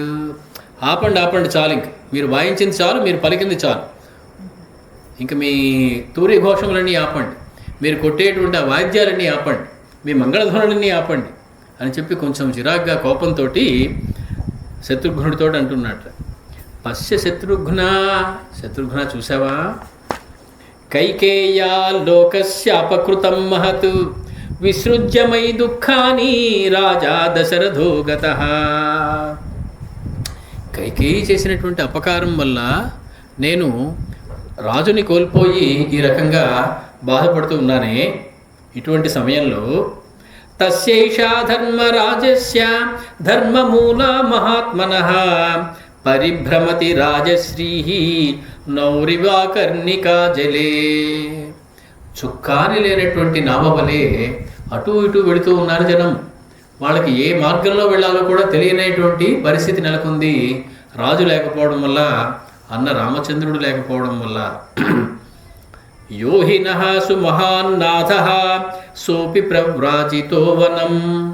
మన అందరికీ ఎవరైతే గొప్ప నాథుడు అనుకుంటున్నామో ఆ నాథుడైనటువంటి రామచంద్రమూర్తి వనానికి పంపివేయబడ్డాడు. అనయా ధర్మముత్సృజ్య మాత్రా మే రాఘవ స్వయం. ధర్మాన్ని విడిచిపెట్టినటువంటి నా తల్లి వల్ల ఇటువంటి దౌర్భాగ్య స్థితి దాపురించింది. ఇత్యేవం భరతం ప్రేక్ష్య విలపంతం విచేతనం కృపణం రురుదుః సర్వాః సస్వరం యోషితస్తదా. భరతుడు ఇంత గట్టిగా విచారిస్తూ మాట్లాడుతూ ఉండేటప్పటికీ అంతఃపుర స్త్రీలందరూ కూడా లేచి వచ్చారు, భరతుడిని చూశారు, వారు కూడా విలపించడం మొదలెట్టారు. తథా తస్మిన్ విలపతి వశిష్ఠో రాజధర్మవిత్ సభాం ఇక్ష్వాకునాథస్య ప్రవివేశ మహాయశాః.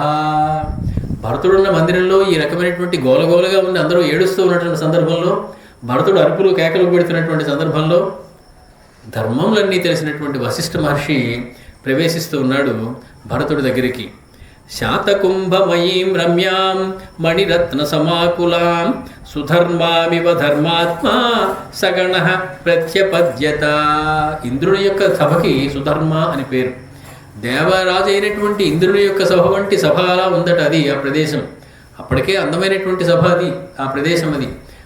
అటువంటి అంతఃపురంలోకి బంగారమైనటువంటి రత్నములతో తాపడం చేసినటువంటి మణులతోటి రత్నములతో కూడినటువంటి ఆ ప్రదేశంలోకి ప్రవేశిస్తూ ఉన్నాడు వశిష్ఠ మహర్షి.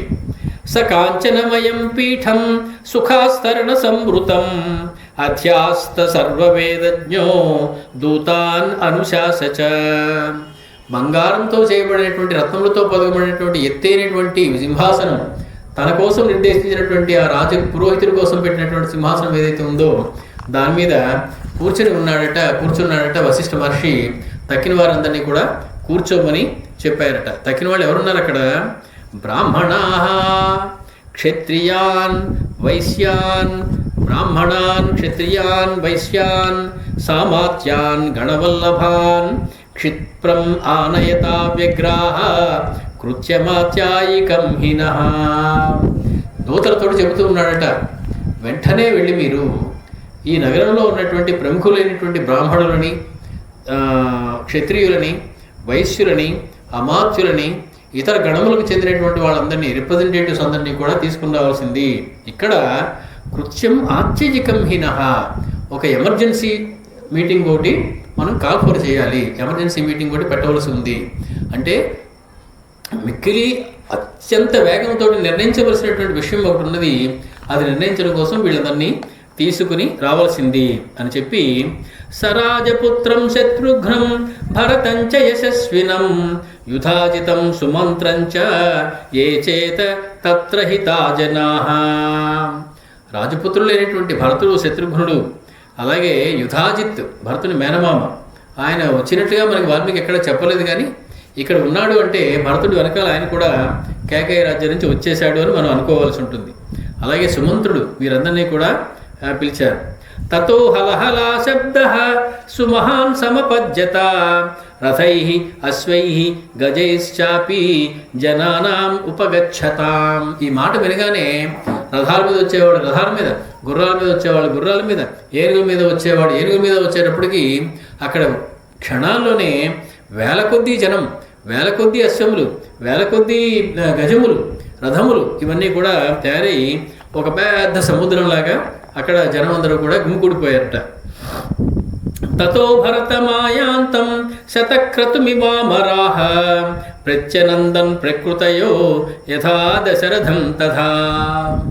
ఇదివరకు సభంతాల ఉన్నప్పుడు నడుచుకుంటూ దేవేంద్రుడిలాగా దశరథ మహారాజు వచ్చేవాడు, వారికి వీళ్ళందరూ స్వాగతం పలికేవారు. ఇప్పుడు భరతుడు వస్తూ ఉన్నాడు.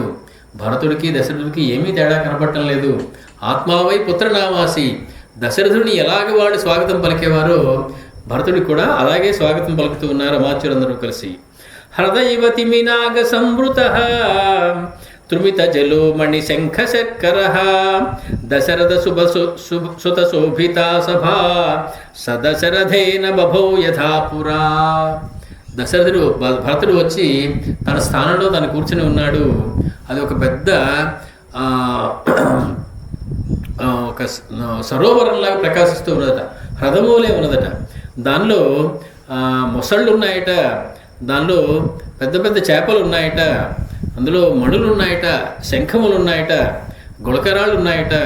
ఇవన్నీ కూడా జనం యొక్క రకరకాలుగా వారు వచ్చినటువంటి కిరీటాలకు పెట్టుకున్నటువంటి రాళ్ళు, మెరుస్తూ ఉన్నటువంటివి, అవన్నీ కూడా కలిగి ఉండి ఆ దశరథ సుతుడితోటి శోభిస్తున్నటువంటి ఆ సభ ఎలా ఉంది అంటే సాక్షాత్తు సదశరథుడైనటువంటి సభలో ఉందట. దశరథుడు వచ్చి అక్కడ కూర్చుంటే ఇదివరకు ఎలా ఉండేదో పురా, అలాగే అది అలా ఉన్నప్పుడు ఆ సమయంలో తాం ఆర్యగణ సంపూర్ణాం భరత ప్రగ్రహాం సభాం దదర్శ బుద్ధి సంపన్న పూర్ణచంద్రో నిశామివ.